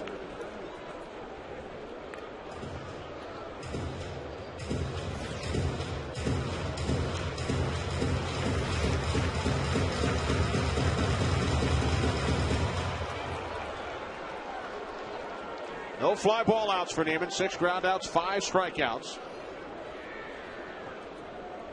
Allowed 2 runs back in the 2nd inning, pitching with a 4-2 lead. Cervelli goes, the 1-2 to Gardner. Throw from Jaso is not in time, and Francisco Cervelli has his first stolen base of the season. Heads up base running by Cervelli as Neiman, we talked about it in our scouting report, that because of the height of Jeff Neiman, he's 6'9", Takes a long time to unravel, and Cervelli taking advantage of that and has his first stolen base of the year. And of his major league career. All right. Love catchers that run.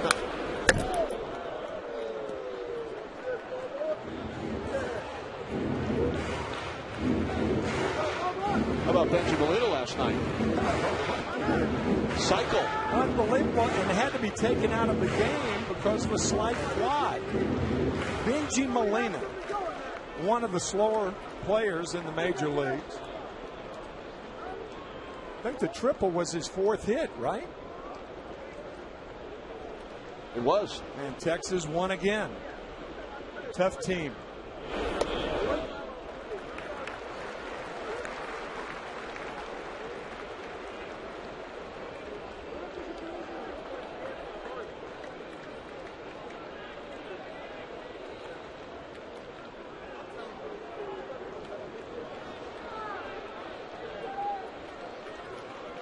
Cervelli, the runner on second, 2 outs, bottom of the 4th inning.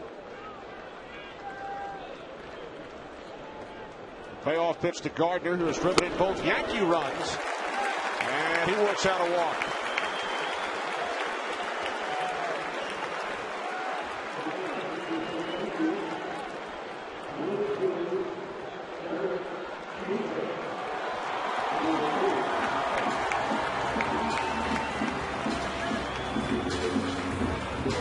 So 2 on and 2 outs. Here is Derek Jeter, 0 for 2 today, 0 for 7 in this series.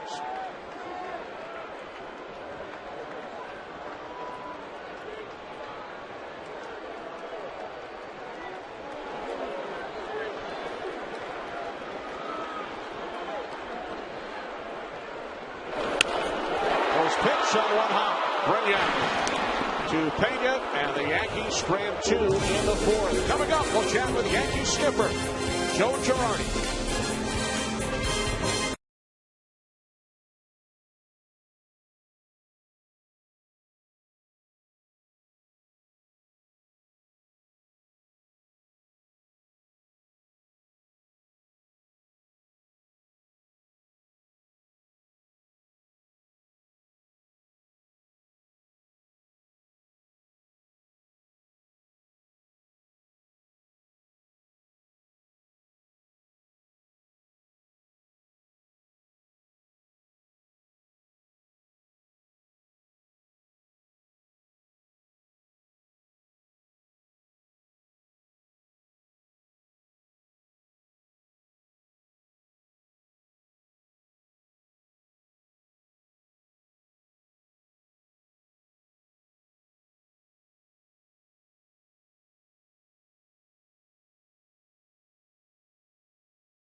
Chris Rose here as well.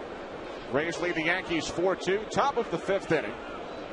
In case you joined us late, A.J. Burnett, the Yankee starter, pitched into the 3rd, was taken out of the game, and we'll hear from Yankees manager Joe Girardi in just a moment. Matt Joyce will lead off for the Rays. Here in the 5th, Joyce 1 for 2, singled his last time up. He was the first batter that Mosley faced back in the 3rd inning.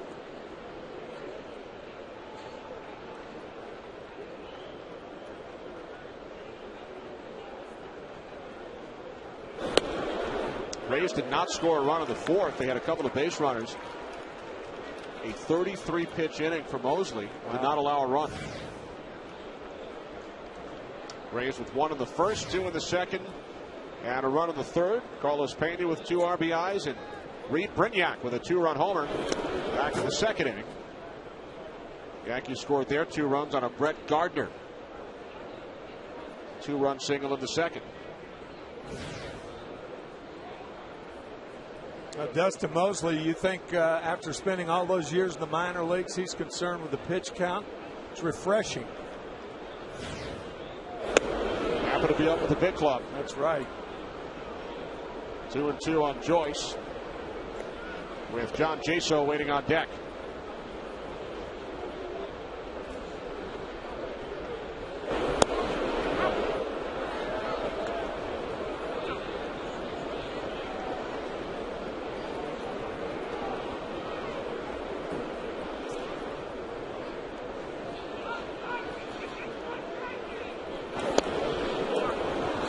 Fourth walk issued to Joyce. We spoke moments ago with Yankees manager Joe Girardi, and we asked him what happened to A.J. Burnett when he was pulled back in the third. Well, he had a couple lacerations on his hand, so I just didn't feel like he could control the baseball in the third inning, and that's why we went to Dustin. Is there anything you can tell us about how he did that, Joe? I'm not exactly sure. I need to get to the bottom of it myself before I can announce how he did it, so I'm not exactly sure. Joe, it's been such an emotional couple of days now, and talk about the emotions in the dugout last night during the bottom of the ninth inning. Well, there were a lot of emotions, and you just felt like we had two great men looking over us during that game. We managed to come back twice, and then we were able to put it away in the ninth inning. But you think of the boss and what he meant to everyone here and all of our lives, and Bob Shepard, the great PA announcer. I mean, it was really strange not to have a PA announcer during the course of the game. And it just felt like we had two great Yankees looking over us. How did you enjoy the Old Timers festivities today? It was great. I was a little concerned about the heat for some of them, and obviously we missed Yogi Bear. He's doing okay. I talked to him this morning, but he'll be back out soon, I'm sure. The one good thing, Joe, you didn't have to don the equipment today. No. Last year I did, and I just said, it's too difficult, and it was too hot, and I just said, what, I'm not going to do it this year. I cannot imagine. Thanks, Joe. Thanks, guys. Joe was introduced with the Old Timers about 2 hours prior to the start of this game. John Jaso with a single to right field, so the Rays with runners on the corners. Joyce on third. Jaso over at first as B.J. Upton bunts foul.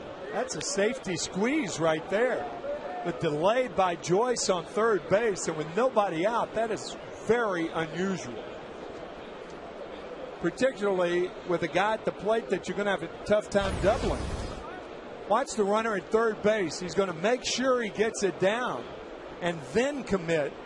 That's the difference between a safety squeeze and a suicide squeeze. The suicide squeeze is you leave the minute the ball leaves the pitcher's hand.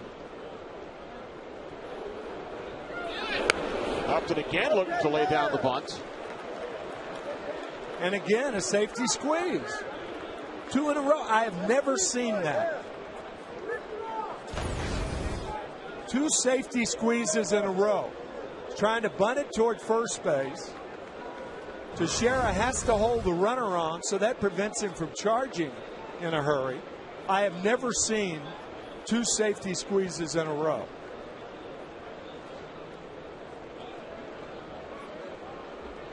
Attempts, that is. Upton swinging away on the 0-2 pitch. Swisher under it in right.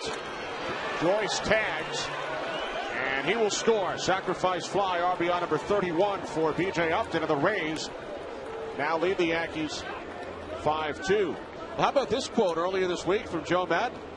I think some teams play pretty much by the book.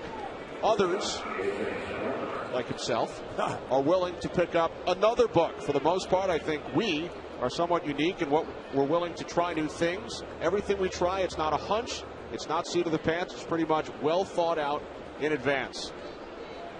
As an example of that, when he talks about base running, he talks in series of twos. And I'll tell you what that means, because it's the first time I'd ever read it this spring. He speaks of hitters going from home to second, first to third, second to home. He doesn't think that speaking in terms of running one base at a time is the appropriate way of thinking about running the bases. I had never heard it put the way Joe put it, but it makes so much sense. And because doubles are started at home plate by running hard out of the box. Obviously, stolen bases from first base are going from first to third. You have to start quickly from first base to get to third, like Scott Rowland did in the All-Star game. A very key play with one out, doing it against Torrey Hunter, too. Joe spent 31 years in the Angels system. Right. And so much of his thinking comes from what he learned working for the Angels organization as Bartlett singles to right. Moving to second is Jaso. So the Rays with 2 on, 1 out for Reed Brignac. As an example, the Los Angeles Angels of Anaheim last year went from first to third more than any other team, 119 times. And Tampa Bay, you mentioned earlier, leads the major leagues in stolen bases. And they are a team that runs bases by the twos. Joe Madden, longtime coach in the Angels system. Coach under Mike Scioscia when the Angels won the World Series back in 2002. He was interim manager 3 times with the Angels. Right.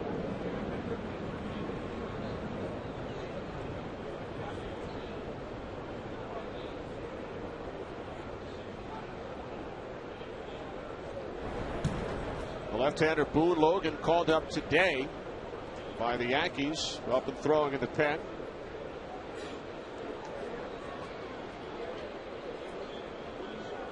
Rays have had 14 base runners in 4 1/3 innings. 2 on, 1 out. Here's Brignac, who is 2 for 2 back in the second inning. He took A.J. Burnett deep. His 3rd home run of the season.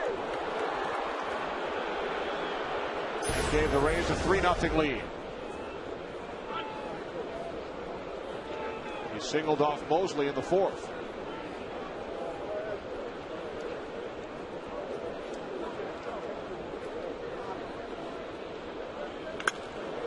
Well hit, deep right field. Swisher looking up. No doubt about it. 2nd home run of the game for Brignac, who came in with 2 all season in 66 games. It's a 3-run shot. And the Rays extend their lead.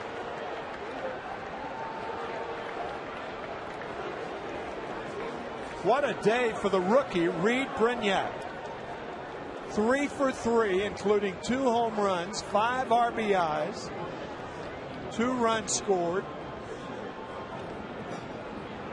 That's a good week for guys. He's done it in 3 at-bats. Looked like a down and in fastball. Launched.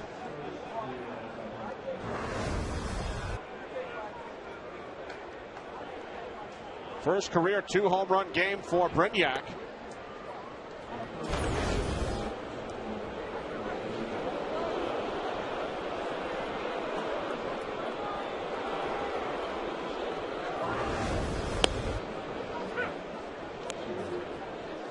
Brignac now with 5 major league home runs, 2 in 5 innings today. And remember, he might not have been in the starting lineup had Sean Rodriguez not arrived in New York as late as he did last night. That's right. Following the flooding in his apartment down in the Tampa area, caused by the fire alarm sprinklers during the All-Star break. Rodriguez received permission to arrive late last night. He was supposed to be in the starting lineup last night. Brignac getting the start at second again today, and he has had a career game. Reed Brignac, we are told, had 3 home runs in a minor league game. He also had 2 years where he hit 1 year over 20 home runs. He had 24, 2 classifications in 2006 and 17 in 2007. So he has some unexpected power. Zobrist flies out to Granderson in center. And for more on Reed Brignac, we head down to Ken Rosenthal. There's nobody in this game that he doesn't have some kind of a note about. Ken? Kenny, talking to Joe Madden before the game, he made a point of the contributions that Brignac, Sean Rodriguez, and Jaso have made this year. And they've been critical for the Rays because some of their bigger guys, Pena, Upton, Jason Bartlett, have struggled. Any good contender gets contributions from unexpected sources. And the Rays have another one as well in their bullpen, Joaquin Benoit. And to go along with what you just said, Ken, Deanna Navarro was an all-star a couple of years ago, and he was sent down this year to make room for Jaso. Actually, when Kelly Shopik came back off the disabled list. Navarro originally came up with the Yankees, played in the All-Star game across the street. Yeah, Previous Yankee Futures Stadium. game. Yeah. 2008. Oh, 2008. No, the regular. That's regular right. All-Star That's game. exactly right. And he's now in the minor leagues. That's right. Yeah.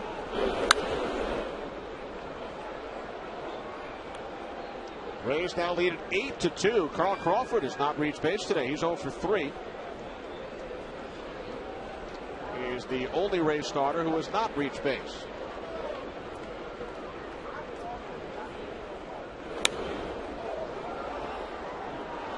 Yeah, there aren't too many games where the Rays score 8 runs the first 5 innings, and Carl Crawford does not contribute in a big way.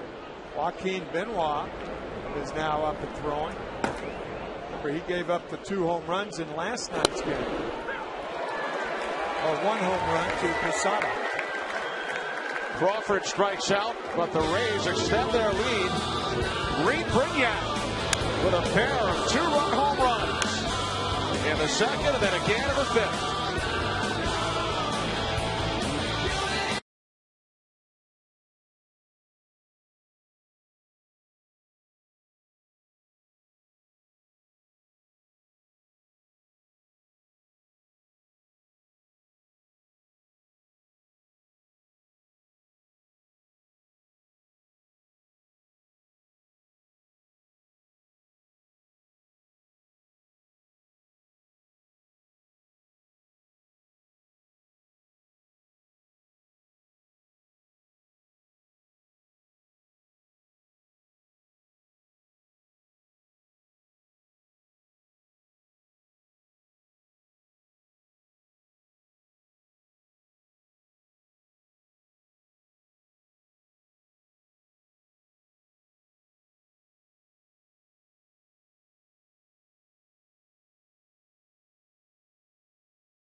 Bell outside the bunt.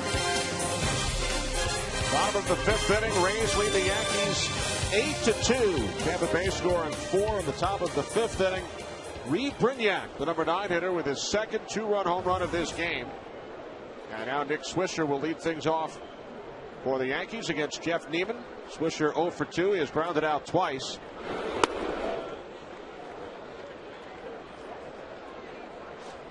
Was there any player, Tim, that had more fun during the 2 days in Anaheim earlier this week than Nick Swisher? No. And that fun continued last night in the 9th inning as he had the game-winning walk-off home run, or I beg your pardon, walk-off single. So thrilled that he was added to the American League roster during the final vote, the internet balloting by the fans. Derek Jeter and some of his teammates tried to pull a prank on him on Monday in Anaheim. They told Nick that he was supposed to wear his full uniform to the interview session in the hotel ballroom on Monday morning. He believed them for a while. Swisher grounds out for the 3rd time.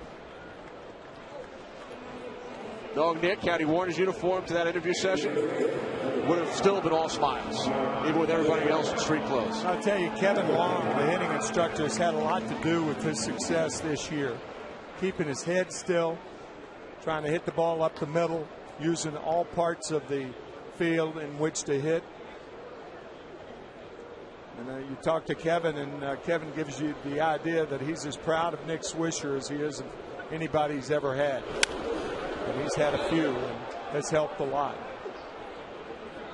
Joe Girardi told us earlier, New York and Nick Swisher have been great for each other during his 2 seasons with the Yankees. He said Nick does so much for the team. Every time you look up on the video board, he's involved in some kind of a promotional announcement. And he also called him, Joe Girardi called him One Take Nick. One Take Nick, because it doesn't take more than one take for him to get it down. Ken Rosenthal, I know that you are aware of how much fun Nick had in Anaheim this week as an All-Star for the first time. He had fun while he was there, and he had fun getting there. To win the final man vote, he rallied his 1.2 million followers on Twitter. He shot a video, and he told me at that interview session, let's be honest about it. My personality in a situation like that, it just matches up. Tim, I know you are one of Nick's followers on Twitter. Is that correct? I am not a tweeter. Not a tweeter, huh? Or a Twitterer, or whatever they call it. One of these days. One of these years. No, I won't. Nope. Not involved. Just think how many followers you would have. Nah. 1-2 on Teixeira with the Rays employing the shift. Teixeira 0 for 1 with a walk today. Pulled foul to the right side.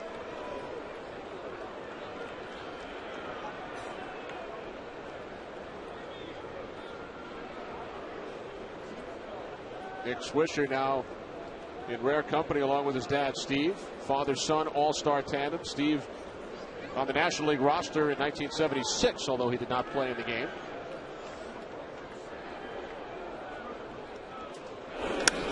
Teixeira, deep right field. It is out of here. His 18th home run of the season.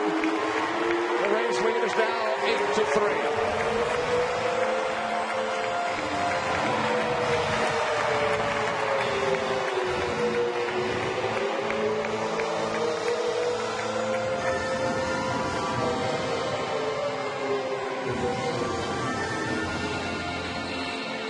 Talk about a home run swing with a drop of the back shoulder. Boy, I mean, you got to lift. You got to have lift along with power. And that's what Mark Teixeira has. He's had a tough go of it so far, but home run number 18. And that's all the Yankees need as far as the American League is concerned, is to have Teixeira heat up. But that was a typical home run swing. Drop the left shoulder. Uppercut swing, home run number 18. Breaks the tie with Cano for the team lead. Robinson Cano with 17 home runs. Alex Rodriguez with 14 this year, 597 in his career. One of 3 players in history to hit at least 100 home runs for 3 different teams. 2 of the 3 are in the stadium today. A-Rod and Reggie. 1-2.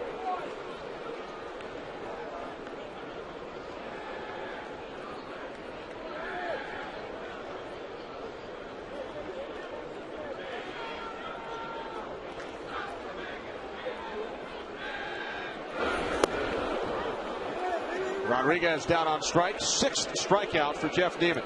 You know, hitting coaches preach hitting the ball up the middle.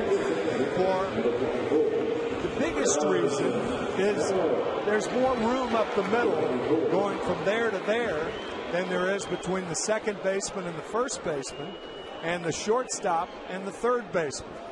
So from a practical standpoint, when you're at a ball game and you look at the middle, now look at the middle right now, Kenny, as an example. It's huge. I mean, you could drive a fleet of trucks there. That's why guys preach hitting the ball up the middle. Not only is your shoulder in the right position, but you have more room through which to hit. And Cano does not hit it up the middle. He grounds out to the second baseman and today's hero, Ray Brignac. Teixeira goes deep. It's now 8-3 Rays.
and the signal is yours. We'll get to transmit anything you want. Verizon.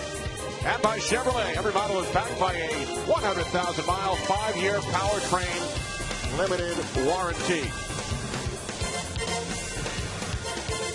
Tim, our Verizon game summary. Reed Brignac, 3 for 3. A couple of home runs. His first career 2-home-run game. And A.J. Burnett lasting into the third. Joe Girardi told us he had some lacerations on his hand. And there is 27-year-old right-hander Chad Gaudin, a former Tampa Bay Devil Ray, as they were known when he broke in back in 2003.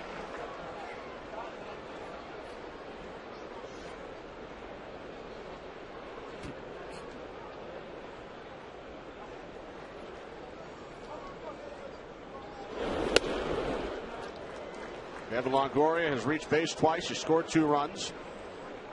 Kenny, you mentioned earlier about it was A.J. Burnett who delivered the pie to the face last night with Nick Swisher. Now, I know this sounds strange, but that pie plate could be jagged. It could have a jagged edge to it, aluminum, and if it could have something to do with the pie in the face. I don't know. Otherwise, how does a pitcher get lacerations on his hands? It looked like there was some kind of a towel in between his hand and whatever the pie was in. So there was a towel in between. Yeah. But we don't know exactly what was on the other side of that towel. Right. Things that can cut can go through towels too. And this was last night. Of course, we're only speculating. Yeah. Joe Girardi mentioned the lacerations. Yeah. Did not look like there was any kind of a tray. Looked like the pie was on the other side of the towel. Right. But you never know. Payoff pitch to Longoria. And he has his second hit of the game. Retrieved in the corner by Gardner. Longoria in its second with a stand-up double. Well, we talked earlier about how quick Evan Longoria is inside, and American League pitchers know that. He is lightning fast on that inside fastball and proves it once again. Oh, what quick hands he has.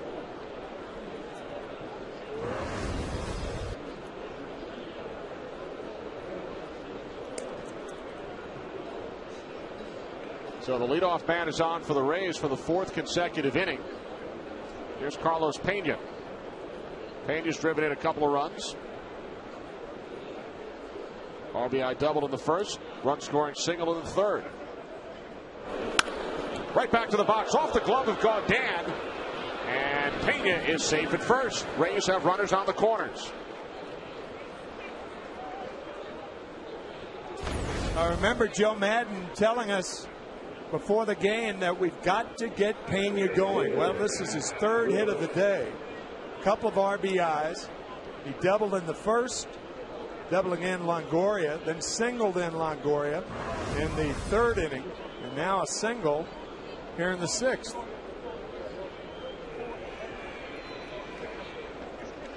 Two hits up the middle. So with 1st and 3rd and nobody out, here's Matt Joyce, who has reached base twice. Gaudin missing inside with the fastball, ball 1. Reed Brignac has driven in 5 of the 8 Tampa Bay runs. Carlos Pena with a pair of RBIs. And B.J. Upton with a sacrifice fly. 1-1 now on Joyce.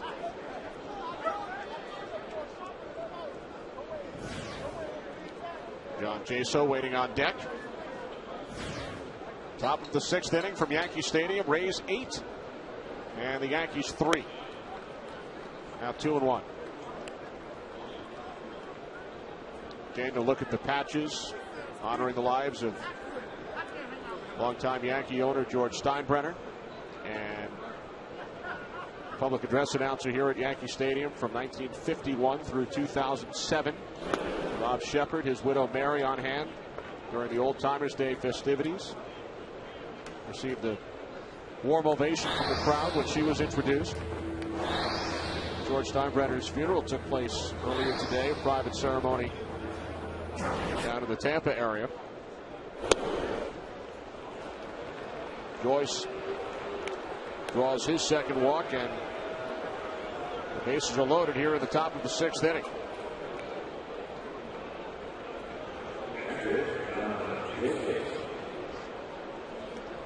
Nobody turned a franchise around any quicker than George Steinbrenner did. After buying the team for $8.7 million in 1973, they were in the World Series 3 years later. And everybody thought free agency will be the death knell of baseball. And as Marvin Miller has said through the years, Marvin, 95 years old now, your income will treble. Well, it's done more than that since the 70s to the present day. It's a $7 billion a year industry, and nobody took advantage of the industry of baseball any more than George Steinbrenner. Yankees won 11 American League pennants, 7 World Series titles during his ownership. Jaso, deep left center. Catch is made by the left fielder Gardner. Longoria tags and scores. Pena moves to third. Sacrifice fly. RBI number 30 for Jaso, and the Rays now lead 9-3. And for another DirecTV game break, here's Chris. All right, Kenny, 2 great defensive plays in one swing in St. Louis. Casey Blake rips one, but Felipe Lopez gets down and dirty. Then look at the stretch by King Albert at first. Then it's Skip Schumacher driving in the lone run of the game. That's the diving James Loney. It's 1-0 in the 7th. Back upstairs to the Hardy Boys, who are trying to solve the great pie tray mystery. King Albert, I like the sound of that. King Albert and the Hardy Boys, I like that. Upton pops out to the second baseman Cano for out number 2. You know, over the last couple of days, we all read so many quotes from players on other teams. Dustin Pedroia, for example, when asked about George Steinbrenner, quote, "He's one of the reasons that everyone's making a lot of money. He changed the game, and I think everyone is grateful for that." Like Tiger did in golf. I never thought of it like that. I didn't read that by Pedroia. There was certainly some truth to that. Bartlett, center field, Granderson. Middle of the 6th. The Rays lead is now 9-3 as we take a look at one of the memorials outside the house that George built.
Taco Bell.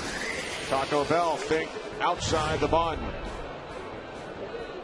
Bottom of the 6th inning here at Yankee Stadium with the Rays on top 9-3. Jorge Posada leading off against Jeff Neiman, looking for his 8th win of the season. Rays are 14-4 in Neiman's 18 starts this year. A.J. Burnett, the Yankees starting pitcher, taken out of the game in the 3rd inning. We just received a visit from Kim Jones, who does a terrific job on the Yes Network. And she was told by Brian Cashman that apparently Burnett tripped while running up steps, scraped his hands trying to brace his fall. So that is what Brian Cashman told Tim. Where the Kim lacerations occurred. And Joe Girardi told us that A.J. had lacerations on his hands, and Joe did not know how he got them. Okay. Now we assume that means he tripped running upstairs somewhere in the stadium during the game, but we do not know for sure. So kudos to Kim Jones, who played the role of Nancy Drew, guys. Yes. To the Hardy Boys, right, Chris? You got it. Boy, Chris all of a sudden just appeared from nowhere in our headsets. Sound like Bob Shepard. Sound like the voice of God, right? Where are you, Chris? Out in center field. Here's Posada. He sends one to deep right field. And there's no question about this one. Second home run in 2 innings hit by the Yankee, and the Rays lead is now 9-4. Home run 11 for Jorge Posada, his second in as many games.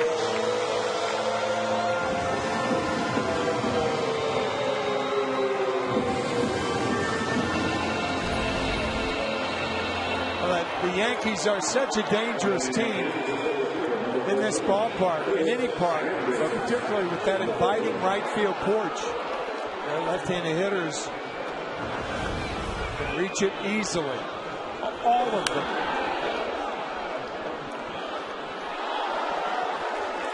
Home run number 254 for Jorge Posada.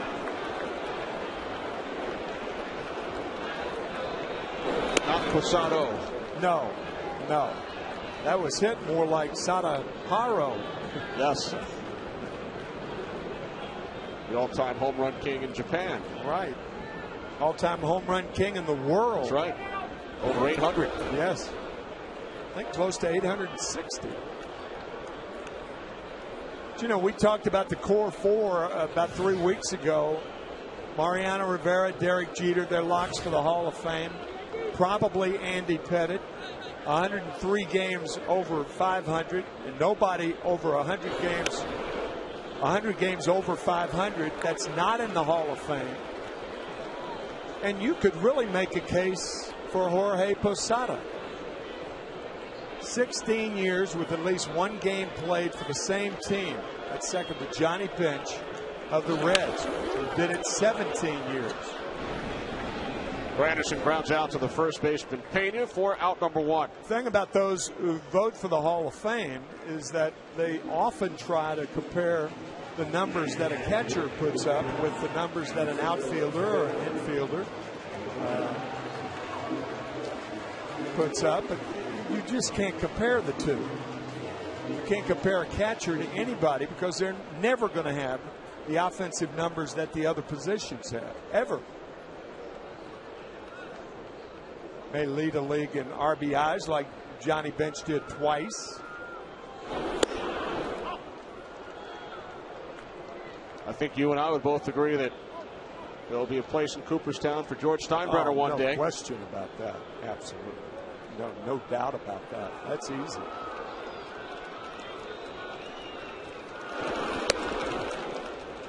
One of my favorite anecdotes about George Steinbrenner that I read this week, a quote from Baseball Commissioner Bud Selig. In a telephone conversation with Steinbrenner, Selig jokingly complained that his wife told him he had to take out the garbage every Tuesday, even though he was commissioner of baseball. For the next 3 months, George Steinbrenner would call Bud Selig every Tuesday morning to make sure he took out the garbage.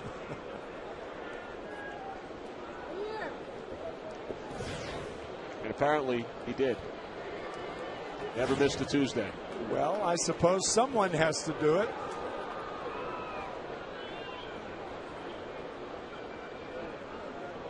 I would doubt seriously that George made many trips to the garbage bin. Some of the funniest stories about George Steinbrenner that I've ever heard came from Lou Piniella in the early 70s, when Lou had a landscaping company that and one of his clients, in fact his best client, was George Steinbrenner.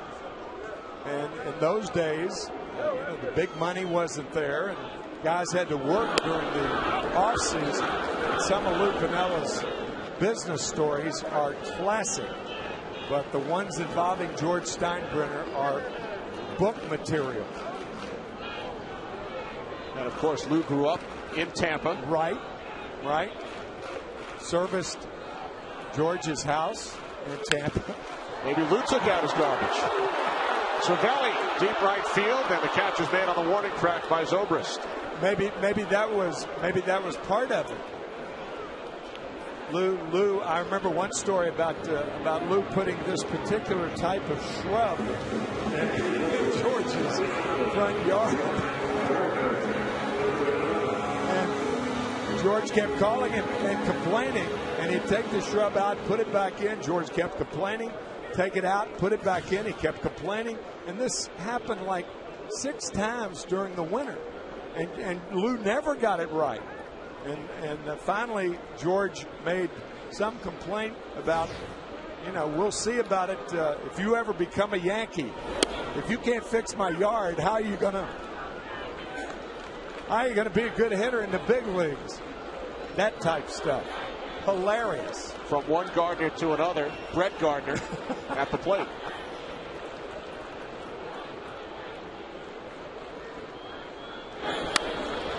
Off the fists. Longoria in foul territory. 6 innings in the books. We'll return to Yankee Stadium after a word from your local Fox station.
Of the 7th inning here in the Bronx, with the Rays leading the Yankees 9-4 as Reed Brignac steps in to face Chad Gaudin. Brignac 3 for 3, 2 home runs, 5 runs batted in. A career day here at Yankee Stadium for the 24-year-old who was drafted by the Rays in the 2nd round back in 2004 out of Louisiana Lafayette. Played in 31 games for the Rays last season. Came into the game with 3 career home runs. Took A.J. Burnett deep in the 2nd. And Dustin Mosley deep in the 5th inning. 0-2 from Gaudin, and the Yankees finally figure out a way to retire Reed Brignac. Ever wish more people would go to bat for you and the things you care about? Log on to statefarm.com/go-to-bat and let State Farm help you go to bat for the charity of your choice. One away, here's Ben Zobrist.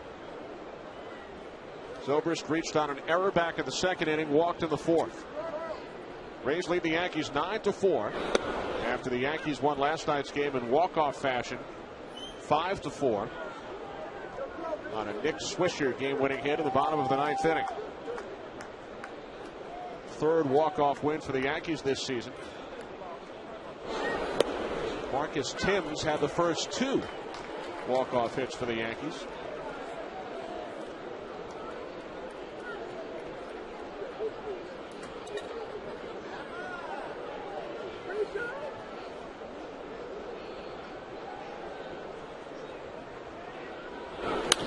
Zobrist with a base hit into center field. Zobrist on base for the 3rd time today. As we begin the 2nd half of this season, it has been the year of the pitcher in the major leagues. 4 no-hitters, including 2 perfect games. The Rays on the receiving end of 2 of those no-hitters. That's at the break. And right now, the St. Louis Cardinals leading the Los Angeles Dodgers, bottom of the 7th, 1-0. The Mets lost again last night, 1-0. 2 shutouts against the Giants, losing on Thursday night, 3-0. First Tim Lincecum, then Barry Zito. Yeah. Carl Crawford 0 for 4. So this is certainly an atypical game for 2010. A 9-4 game in the bottom of the 7th inning. Crawford left field. Brett Gardner is under it for out number 2. The Rays went 27 up, 27 down back on Mother's Day in Oakland. Dallas Braden with the perfect game against Tampa Bay. And then they were no hit by Edwin Jackson, who walked 8 in a game against the Arizona Diamondbacks last month. CC Sabathia no-hit the Rays for 7 2/3 innings in a game on Fox earlier this season. Our first Saturday game this year. Joe Madden and the Rays have been on the losing end of 3 of the last 5 no-hitters in baseball, including 2 perfect games. Mark Burley last July 23rd in Chicago. Braden, a perfect game this year, and then the Edwin Jackson no-hitter. The only team to get no-hit twice and make it to the postseason, the 1917 White Sox.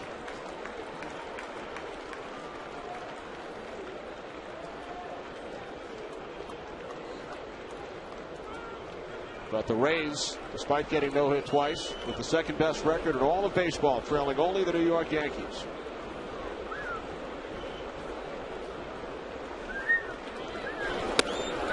Longoria strikes out.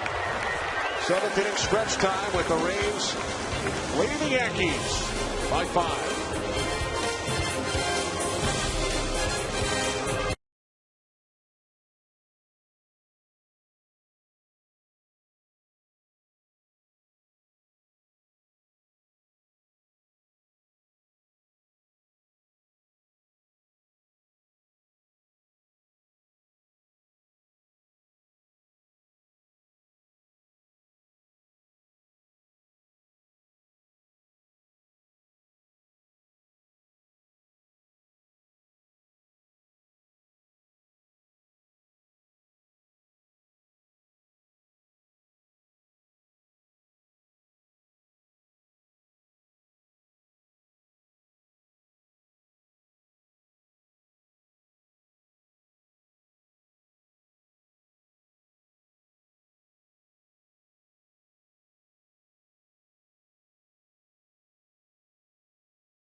everything together by new Gillette Odor Shield Anti-Perspirant. Help eliminate odor.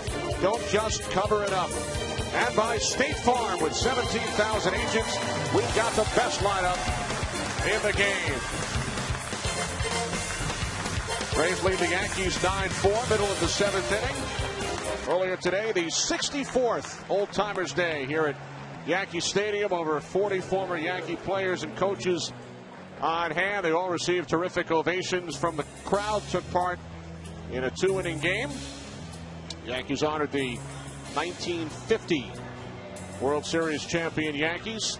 And moments ago during the 7th inning stretch, fans were treated to a video of Bob Shepard singing Let Me Call You Sweetheart, which was a Mother's Day tradition here at Yankee Stadium.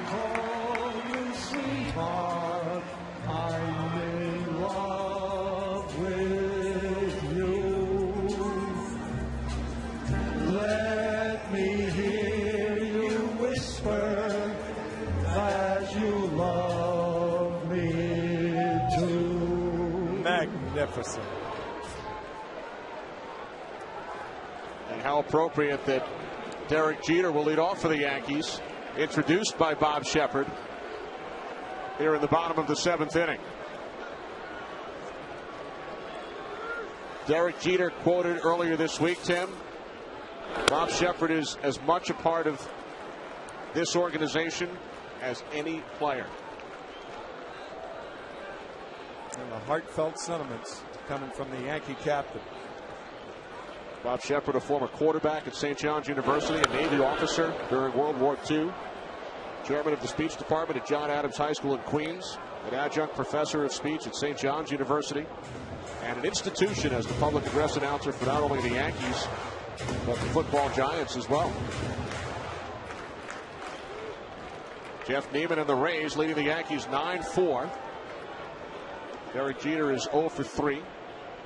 Derek Jeter now 1 for 4 as he singles up the middle.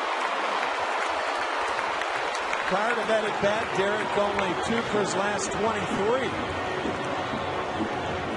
Well, the Yankees could dig in the Rays bullpen if they could get a couple of guys on with nobody out and flirt with a big inning. Joaquin Benoit up in the Rays pen. Pitching coach Jim Hickey out for a chat with Jeff Neiman. And Tim, Bob Shepard took part in a book project back in 2007. The book is titled Being There. 100 sports figures reminisced about the top 5 events they've witnessed. And during Bob Shepard's illustrious career, he listed as number 1 the Don Larson perfect game in the 1956 World Series. Don Larson is here today. Number 2, a football game back in December of '58 when Pat Summerall kicked a field goal in the snow, 49-yarder to beat Cleveland. Roger Maris's 61st home run in '61 was number 3. The Chris Chambliss home run in '76, number 4. Chris is here today. Reggie Jackson also in the stadium today. His 3-home run game in the 1977 World Series Game 6, number 5. Bob Shepard's 5 biggest memories during his career at Yankee Stadium. Nick Swisher with a Yankee memory last night after the Yankees honored the memories of George Steinbrenner and Bob Shepard prior to the game last night. Moving ceremony. Mariano Rivera placed 2 roses on home plate. Derek Jeter made a wonderful speech representing the Yankee organization. And then Nick Swisher with the walk-off hit in the bottom of the 9th inning.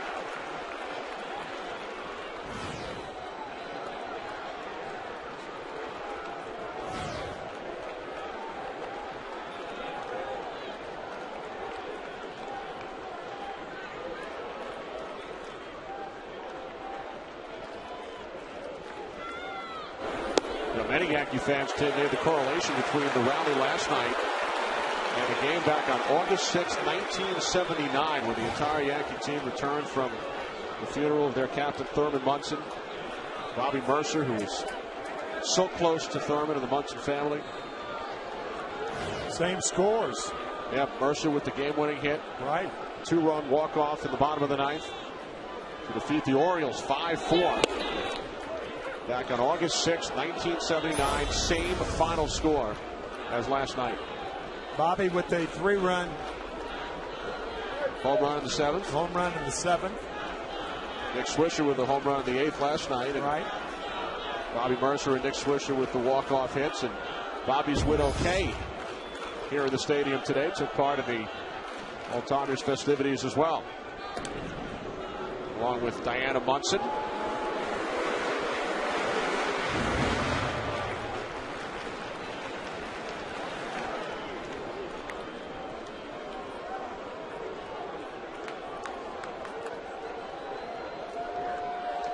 Derek Jeter referred to the bottom of the ninth last night as another one of those special moments at Yankee Stadium. 3-1 to Swisher. Left field, Crawford back. And he makes the catch on the edge of the track for out number 1.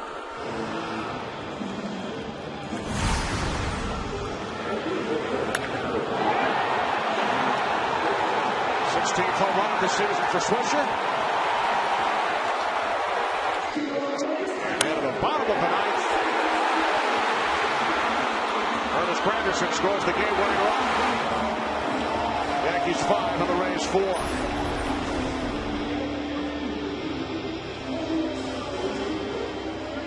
Well, that will be all for Jeff Neiman. Pitches into the 7th in search of his 8th win of this 2010 season.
Waugh comes out of the bullpen in relief of Rays starter Jeff Neiman with a runner on first. Derek Jeter, 1 out.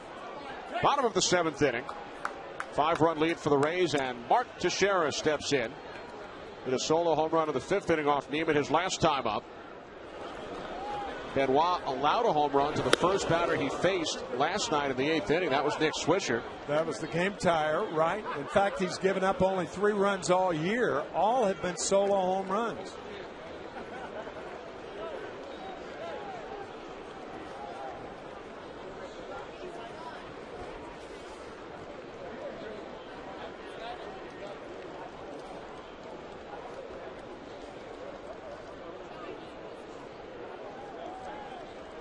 No 1-2 to Sharon. Now 0-2 with Alex Rodriguez waiting on deck. Major league hitters are 11 for 93 against Benoit this year.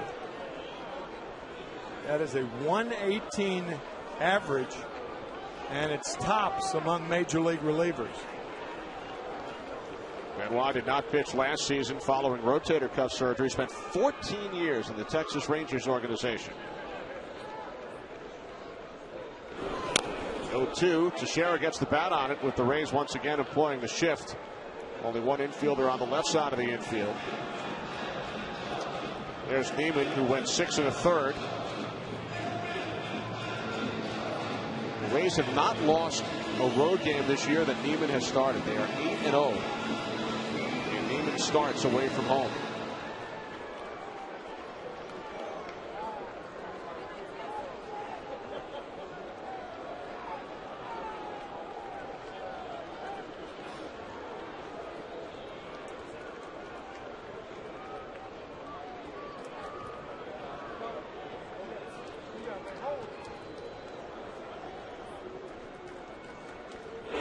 Two from Benoit. Teixeira fouls it back. Next week on Fox Saturday Baseball, Mets and Dodgers, Sox and A's, Rockies at the Phillies. Check local listings for the game in your area next Saturday afternoon. You may have noticed that Benoit has that unusual delivery. Right before he releases the ball, he kind of pats his glove one time.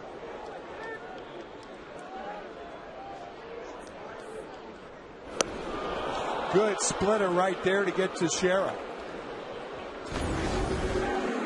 He didn't do it this time, so he may do it only on the fastballs.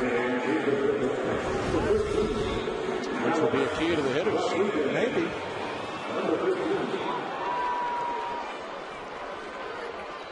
So a two-way. Here's Rodriguez. A-Rod 0 for 3 today. You mentioned earlier he was the only position player on the American League side who did not appear in the All-Star game on Tuesday night.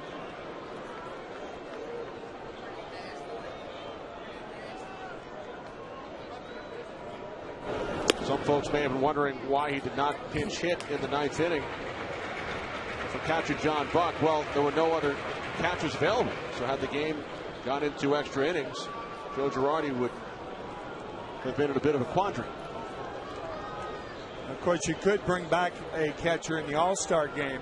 I thought the most ridiculous criticism of Joe Girardi was pinch running for David Ortiz, the lead up to a tie runner. Now, if he's the tying runner or the winning run, obviously you can make a case that he should have pinch run for him. But those that said that he should have pinch ran for David Ortiz were simply wrong. Not a clue.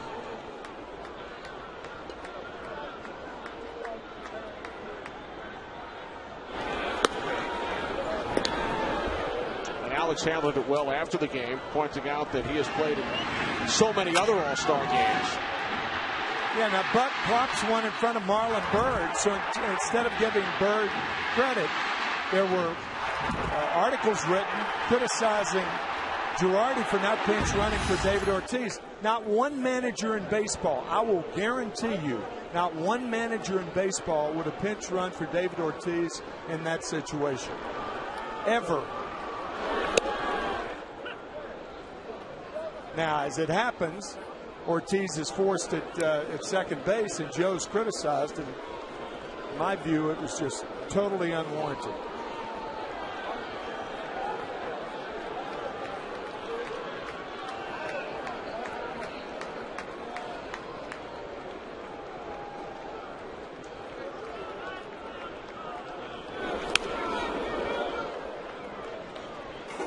Evan Longoria was the starting third baseman for the American League. Joe Girardi also used Adrian Beltre of the Red Sox.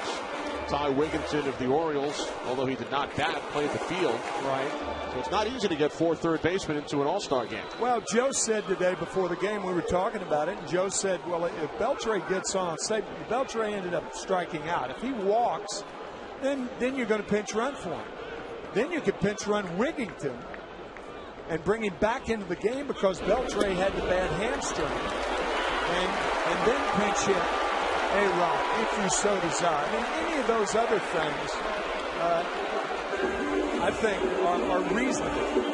But to say that he should have pinch run for David Ortiz is just and Wigginton not right. Wigginton was the utility player who was designated as the player who could come back in. That's right. Omar Infante on the National League side. Right. And any catcher who had started could come back.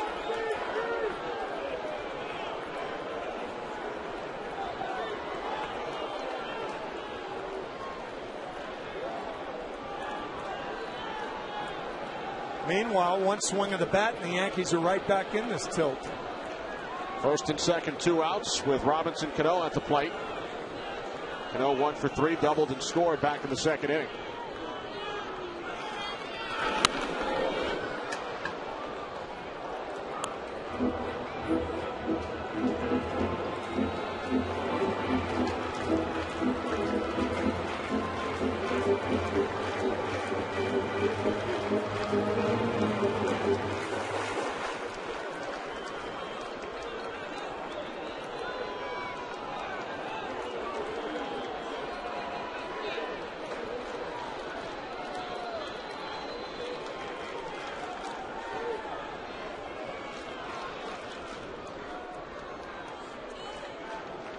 One from Benoit.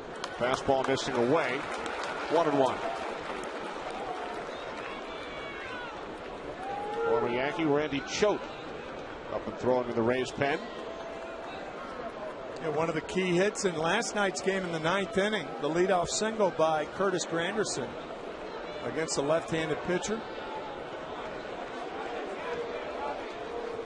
Granderson with a woeful year against left-handers last year.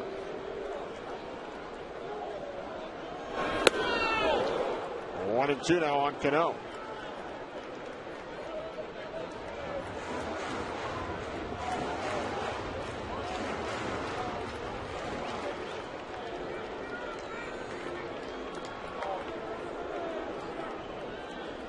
Boone Logan called up earlier today. Up in the Yankees pen. Jeter on at second.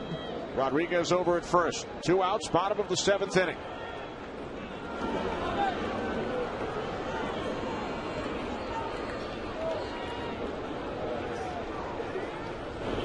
To Cano, and he pops it up. Foul territory. Catcher Jaso, will he have room? No.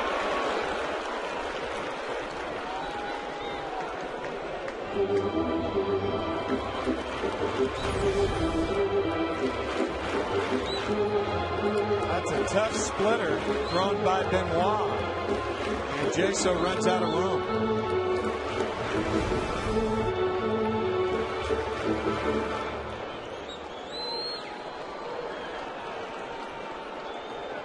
Jeter, Rodriguez.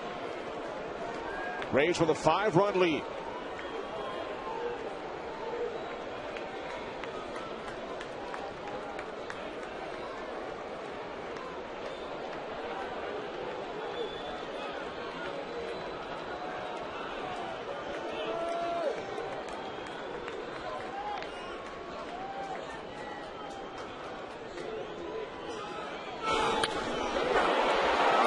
It's Brignac.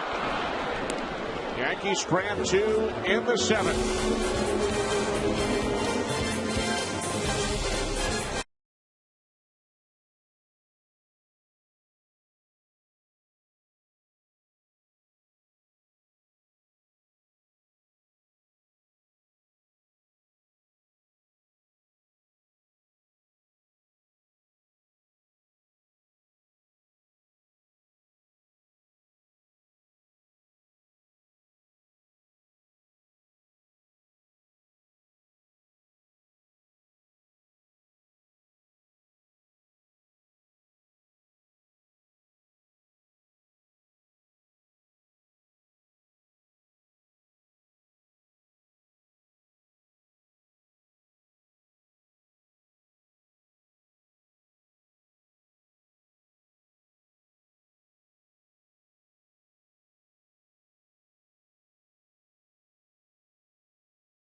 Bob Shepard, who passed away last Sunday, met by Reggie Jackson.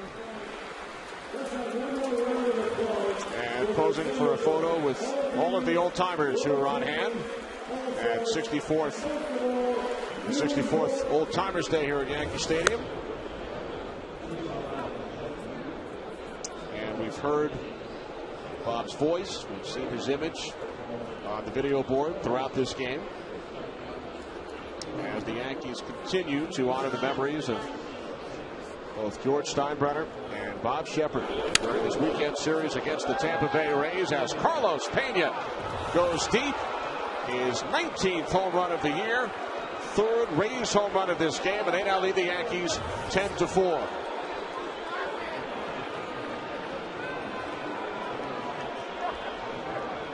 You know, there's sometimes we have meetings with managers before the games, and nothing really is, you know, you find out a little bit about the team, the contemporary stuff and stuff like that. And it seems like Joe Madden's material was golden today. Almost everything he talked about has transpired, particularly with Carlos Pena. He said, we need to get Pena going. Has he ever gone today? And he's gone against the Yankees ever since he became a member of the Rays in 2007. He actually spent a good portion of the 2006 season in the Yankees system. Look at that graphic. Tampa Bay infielders, 3 home runs, 8 runs batted in. Carlos played for Columbus, the Yankees AAA team at the time. In 2006, he hit 19 home runs. He was signed by the Red Sox as a minor league free agent that August. Joined the Rays for the 2007 season. Did not make the club initially, and then was called back and told that he did in fact have a spot on the roster. And since joining the Rays in 2007, Pena has hit 18 home runs against the Yankees, more than any other player in baseball. Lance Cormier up in the Rays pen. He's hit 4 against the Yankees this year alone.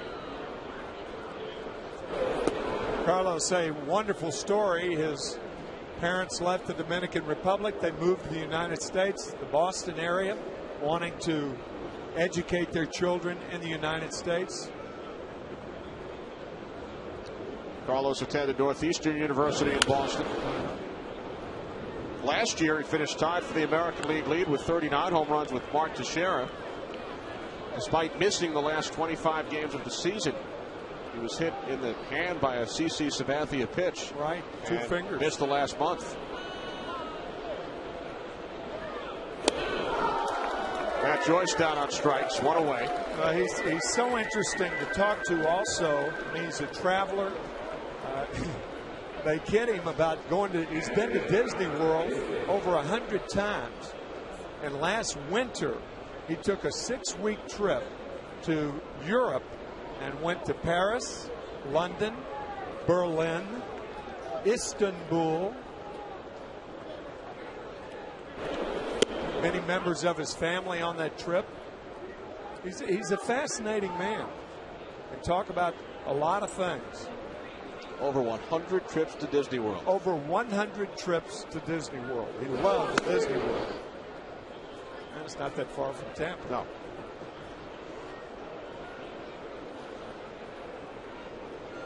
John Jaso drove in a run his last time up with a sacrifice fly. Rays lead the Yankees 10-4 here in the top of the 8th inning. With the trade deadline coming up in just a couple of weeks, Ken Rosenthal, it means you won't be getting much sleep. No, I won't be, Kenny. But these are 2 teams that could be quite active. You look at Tampa Bay. We talked about Carlos Pena, free agent at the end of the season. So is Carl Crawford. So is their closer, Rafael Soriano. So in some ways, this is a last hurrah for the Rays because their owner, Stuart Sternberg, already has talked about reducing payroll next season. So what do they need? Ideally, a big bat. An Adam Dunn, a Jason Worth, maybe a David DeJesus, more of a contact guy. And they will be aggressive and they will be active even with their limited payroll because they know of this opportunity that awaits and because they also are very deep in prospects. All right, thanks, Ken.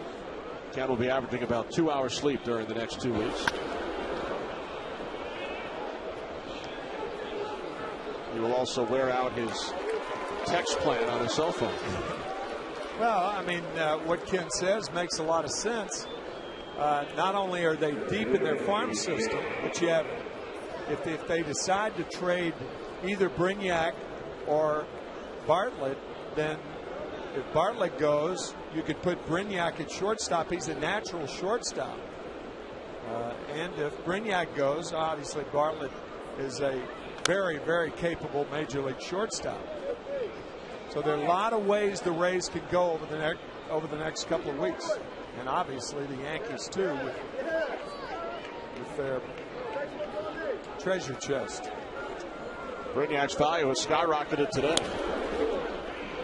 Upton, shallow left, Jeter backpedaling, Gardner coming on. And Gardner calls off Jeter to make the catch to retire the Rays. But not before the world traveler, Carlos Pena. It's his team-leading 19th of the year. But he might be thinking about the Magic Kingdom.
Sears Blue Lawn and Garden Crew.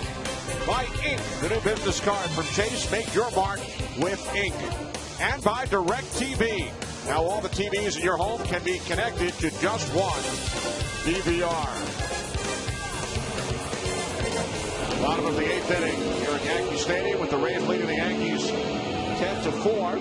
29-year-old right-hander Lance Cormier, third pitcher of this game for Tampa Bay. Starter Jeff Newman went 6 1/3, allowed 4 runs on 6 hits. Joaquin Benoit pitched 2/3 of an inning.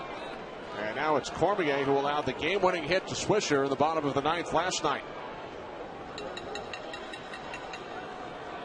Yankee starter A.J. Burnett left the game in the 3rd inning. Joe Girardi told us he was suffering from lacerations on his hand.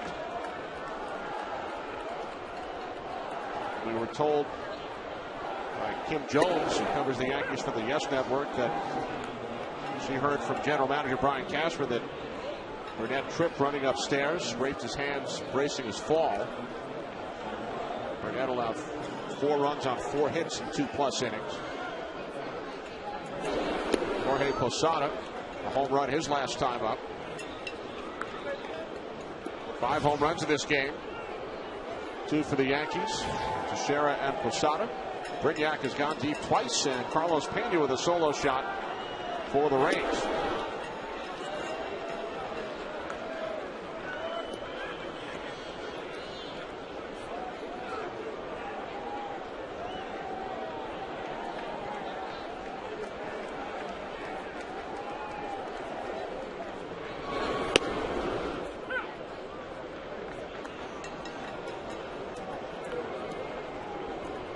A's with a victory today would pull back to within 2 games of the first place Yankees in the American League East. 2-2 to Posada, and he rips a base hit into right field. Second hit of the game for the Yankees designated hitter as he greets Lance Cormier with a leadoff signal here in the bottom of the 8th inning.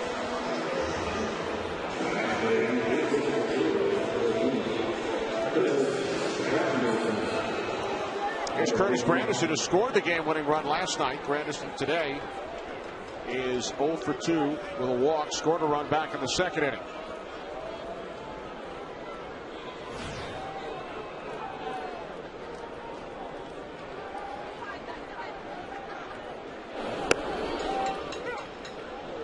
Great job by our entire crew today in the Bronx. Our producer Pete Macheska, director Bill Webb, associate director Aaron Stoikov, broadcast associate Eric Mandia, statisticians Wayne Fiddleman and Marty Aronoff.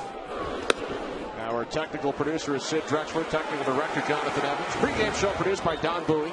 Senior videotape producer is Janice Casaza. The coordinating studio producer of Fox Sports is Scott Ackerson.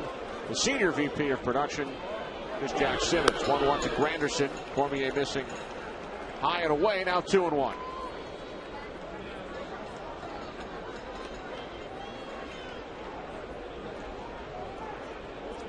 And a special thanks to the folks at the S Network for providing footage of the 64th Old Timers Day here at Yankee Stadium.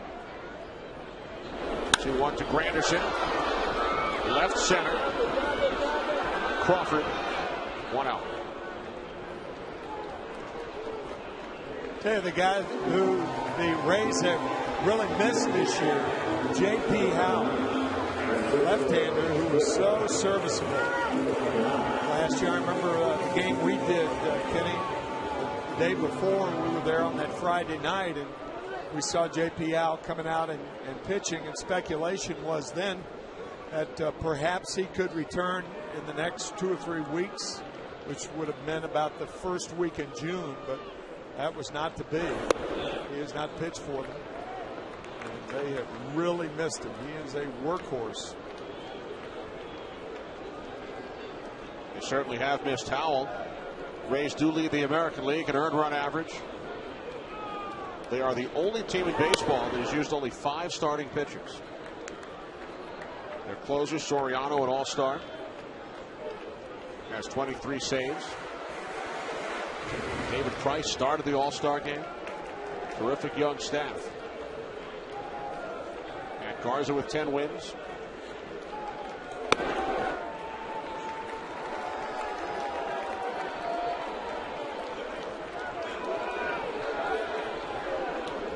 Jeff Neiman, you mentioned 14-4 when he starts a game on the Rays.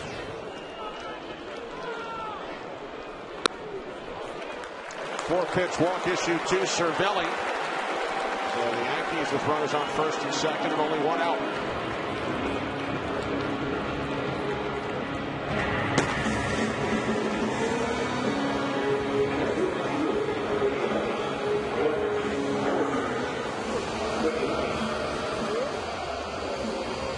Jim Hickey out for a visit with Lance Cormier as he's headed downstairs once again.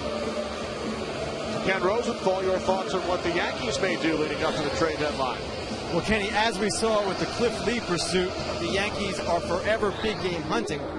And 2 guys that they would love to have but are probably unattainable. Adam Dunn of the Nationals and Royals closer Joaquin Soria, who could be their setup man and then the eventual replacement for Mariano Rivera. Probably wishful thinking on both.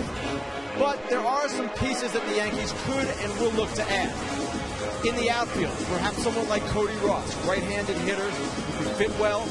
Jose Bautista from the Blue Jays can play the infield and the outfield. One thing they need as well is some protection for A-Rod if those groin hip issues act up again. Thanks, Ken. Brett Gardner steps to the plate with 2 on, 1 out. Yankees oh so close to acquiring Cliff Lee just prior to the All-Star break. Cliff Lee going to Texas. He has started 1 game. That was last Saturday in Texas. It was a complete game, but he lost 6-1.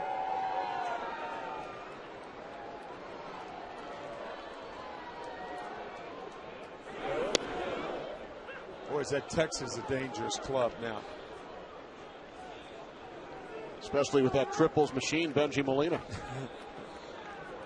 who hit for the cycle last night.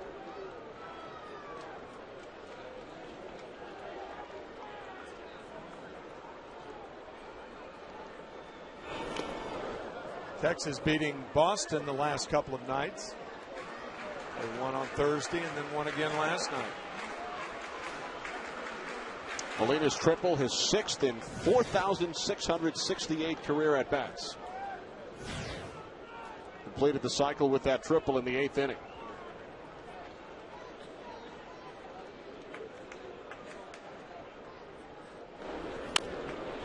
CC Sabathia and Cliff Lee were teammates in Cleveland. And reportedly, their wives were already talking about potential places for the Lee family to live here in the New York area. But Cliff wound up on his 4th team in less than 12 months. One of those teams, the Philadelphia Phillies, and the ageless Jamie Moyer, Cliff Lee, renting his home out in bounce to Longoria.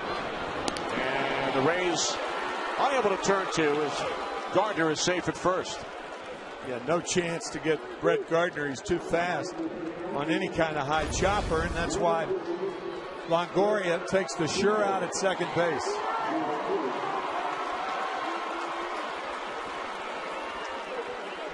Jamie Moyer and his wife Karen with 8 children.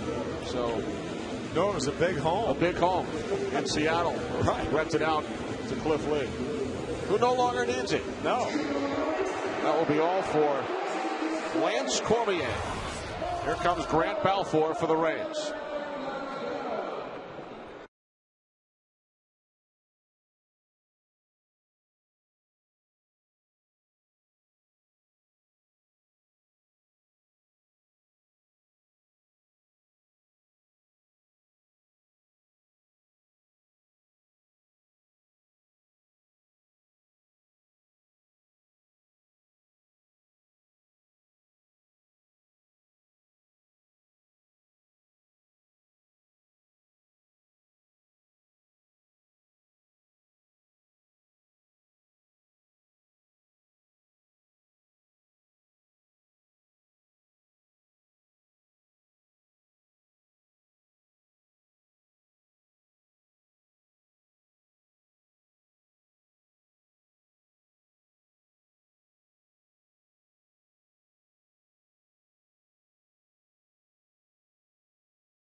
For the Rays last night.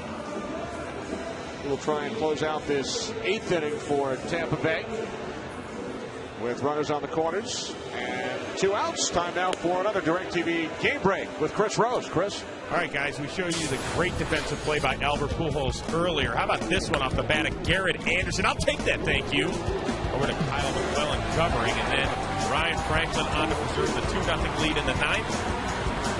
That's going to do it. Cards win the first 3 games of this 4-game set. 2-0 the final. They are now tied with the Cincinnati Reds atop the NL Central. Kenny and Tim. And Chris, win number 14 for Adam Wainwright. He is now 14-5. Here's Derek Jeter with 2 on, 2 out. Posada takes his lead off third. Gardner over at first. And with that win, the Cardinals over the Dodgers now 4 games back in the National League West, in 4th place. Wow. And there you see the Cardinals, who have moved into a first place tie with the Reds in the National League Central.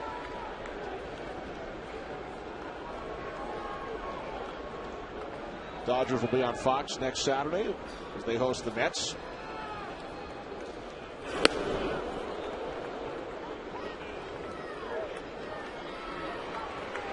Mets game will start in about an hour in San Francisco. New York once again shut out. Games 1 and 2 against the Giants. Lincecum and Zito. 3-0, 1-0.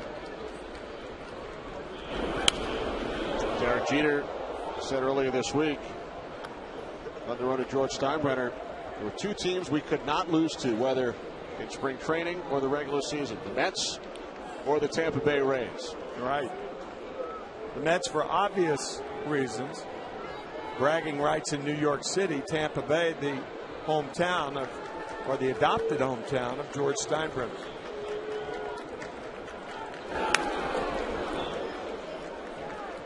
And Derek Jeter, who lives there in the offseason. Yeah.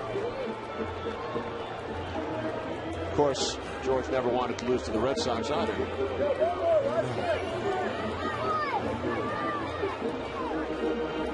fact, the Red Sox had a terrific tribute the other night. Ownership of the Red Sox showing also a very, very classy tribute to George Steinbrenner before their game against the Rangers. With Carl Bean, the public address announcer at Fenway Park, at the mic. Red Sox held a moment of silence for both George Steinbrenner and Bob Shepard. I also read a story. Reggie Jackson said during his days with the Yankees, he was startled one game when he stepped up to the plate at Fenway and heard Bob Shepard's voice introducing him over the PA. Bob was in Boston, and the Red Sox asked him if he would like to announce for 1 inning. Reggie thought he was hearing things. He was. It was really Bob Shepard.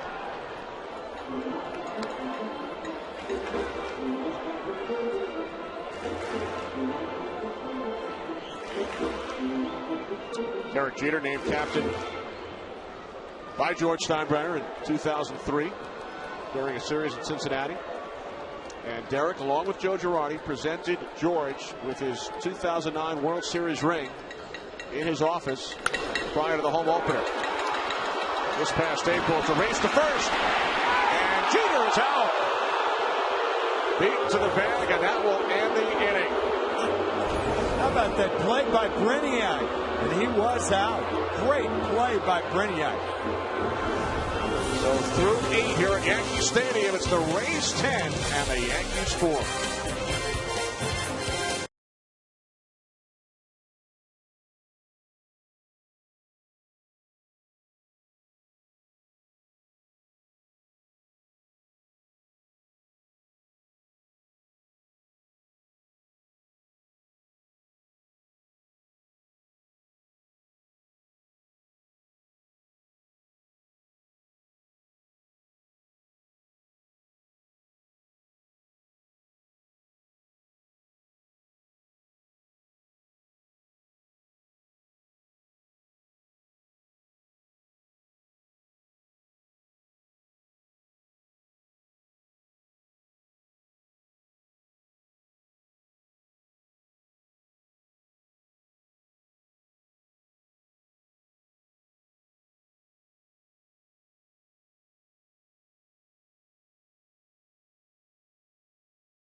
Jason Bartlett leading off for the Rays here in the top of the ninth inning against Chad Gaudin, with the Rays leading the Yankees 10-4.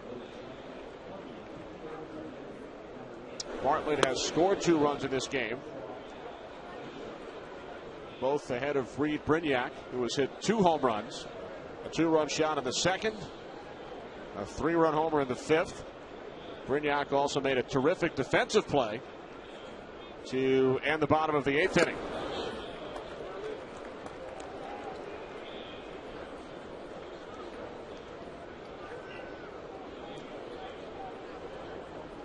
A lot could have happened on Chano Park warming up, but a lot could have happened on that play at first base. Derek Jeter sliding to prevent the collision with Reed Brignac, and Reed Brignac cheating enough toward the hole to where he'd be able to make the play unassisted at first base on Jeter. The 2 strikes, Derek Jeter loves that hole between first and second. Pena couldn't get to it. Brignac made the play, and it was a very interesting baseball maneuver with 2 strikes. Jeter, as he does, the only guy who has a chance to make the play is Brignac. Pitcher late in covering. Jeter, on the other hand, realizing this could be a serious collision, slides, and Brignac beat him by about a step. How often do you see a 4 unassisted on the score sheet? No, not too often.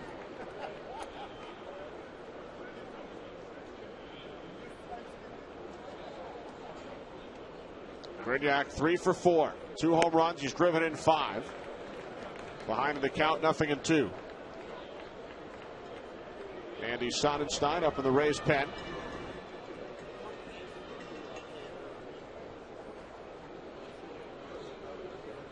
The 0-2 from Gaudin, and Brignac strikes out for the second time. We head to Chris Rose for another DirecTV game break. Chris? All right, guys. Rangers and Red Sox in Boston. This is All-Star on All-Star Prime. Big Poppy up at Cliff Lee making his second start for the Rangers. Red Sox lead it 1-0 in the second. Of note, guys, Terry Francona did not pinch run for David Ortiz after that. Back on up to you. So that makes 2 of them. Yeah, right. All-Stars everywhere. David Ortiz, Cliff Lee, 8 Yankees, 4 Rays. And Zobrist flies out to Brett Gardner in left. We head to the bottom of the 9th. Rays lead by 6.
sink outside the body. Bottom of the ninth inning here at Yankee Stadium. Fifth pitcher of this game for the Rays, Andy Sonnenstein, making his 29th appearance. The starter, Jeff Neiman, went 6 1/3 in line for his 8th win of the season. Yankee starter A.J. Burnett pulled in the third due to lacerations on his hand. Rays scored a run in the first, 2 in the second, 1 in the third, 4 in the fifth, another run in the sixth, another run in the eighth. And they lead the Yankees 10-4. 5 home runs in the game, 2 for Rays second baseman Reed Brignac, Mark Teixeira, and Jorge Posada with home runs for the Yankees. A little different situation for Nick Swisher in the bottom of the ninth inning than last night. Yeah, and a little bit different situation for Andy Sonnenstein than it has been in past years. He has been a starter. This is his 29th relief appearance this year, and this spring it was between Wade Davis, their 5th starter, and Andy Sonnenstein. Wade Davis won out. Davis is one of the 5 terrific starters for Tampa Bay, and Sonnenstein has taken to the bullpen quite well. Nick Swisher 0 for 4.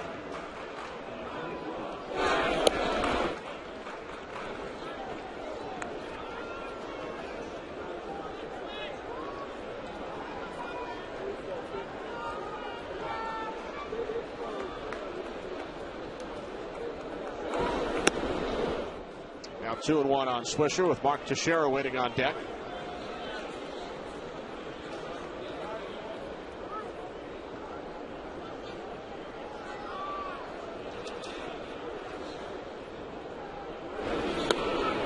Sonnenstein missing low and inside. Now 3-1.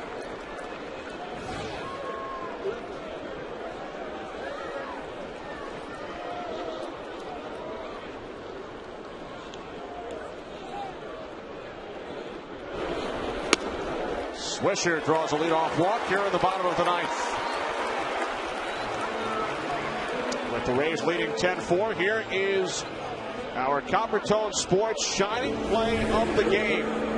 Reed Brignac, the Rays second baseman, entered this game with 2 home runs on the season. Took A.J. Burnett deep in the second inning, a 2-run shot, and then a 3-run homer off Dustin Mosley in the 5th. 2 home runs, 5 runs batted in for Brignac. Swisher on at first. Here's Teixeira, who homered back in the 5th inning. Rays again employing the shift against Teixeira. Yeah, Tim, we've heard so many stories about good deeds from George Steinbrenner through the years that were never publicized, whether paying for somebody's college tuition or medical bills. And there are 2 folks whose lives have been touched by George Steinbrenner that I would like to mention before the conclusion of this game. As Teixeira sends one to deep right center. And the catch is made by Crawford for out number 1.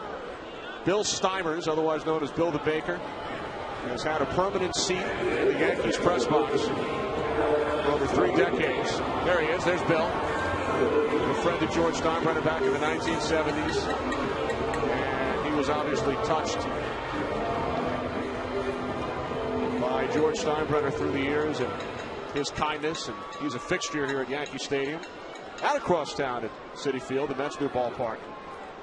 And also Alex Garrett, an 18-year-old who's a freshman at Queens College, an aspiring sports broadcaster who was born with 1 leg and met George Steinbrenner outside Yankee Stadium.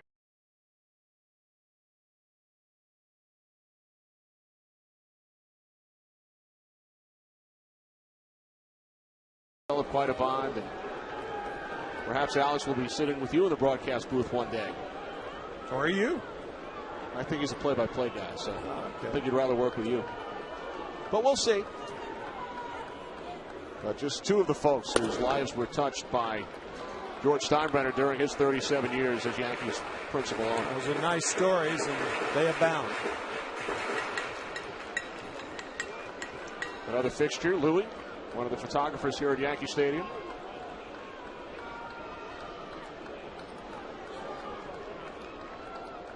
(2-0) from Sonnenstein to Rodriguez. Sonnenstein missing away, now 3-0.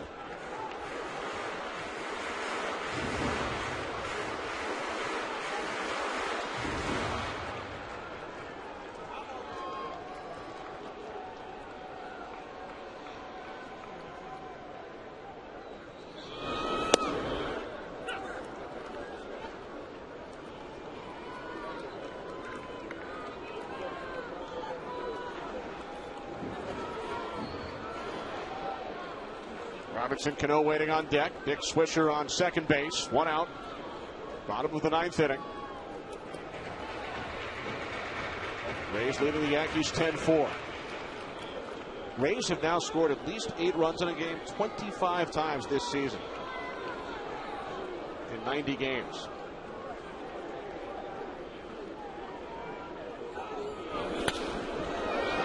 Also trying to win another game on the road. Best road record in baseball. 28-15 coming into this game. Rays started the season 32-12. They had the best record in baseball for 63 days. Coming into play today, trail the Yankees, who have the best record in all of baseball by 3 games in the American League East. A-Rod with a drive, deep right center. And it bounces into the bullpen for a ground rule double. Swisher will score. RBI number 71 for Alex Rodriguez. It's now a 10-5 game. That's tremendous strength on that ball out over the plate. You can see the center fielder, B.J. Upton, just helpless as that ball bounces over the fence. RBI number 71 for A-Rod.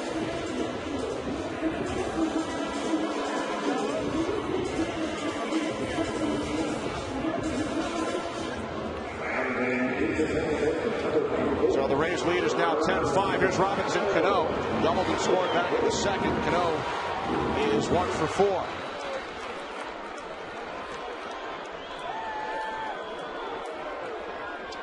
Andy Pettit, an 11-game winner, up against 12-game winner David Price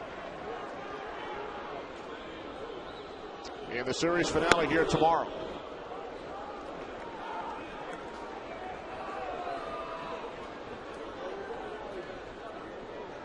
Andy Pettit went 9 years between All-Star appearances. Last appeared in the All-Star game in 2001. Pitched an inning out of the bullpen on Tuesday night.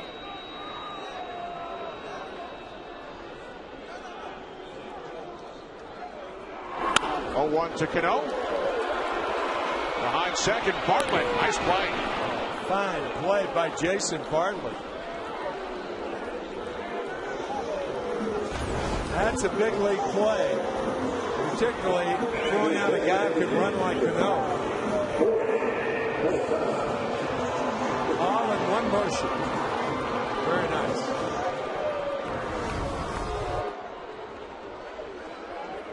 So the Yankees now down to their final out as Jorge Posada steps to the plate.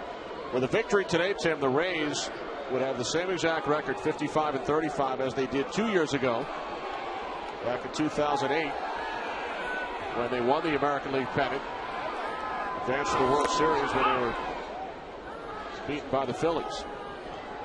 Beaten by the Phillies in 5. A great performance by young David Price against the Boston Red Sox in Game 7 of the ALCS that year. Dramatic game with Price coming in and David now in the starting rotation, an all-star. Started the all-star game and will face, as Kenny said, Andy Pettit tomorrow. 0-1 to Posada, right back to the box. That should do it. Sonnenstein to Pena. And the Rays win the second game of this series. 3 home runs for Tampa Bay. And Joe Maddon's squad defeating the Yankees by the score of 10-5. The continuation of an emotional weekend here in the Bronx. We'll return to Yankee Stadium for post-game coverage right after these messages.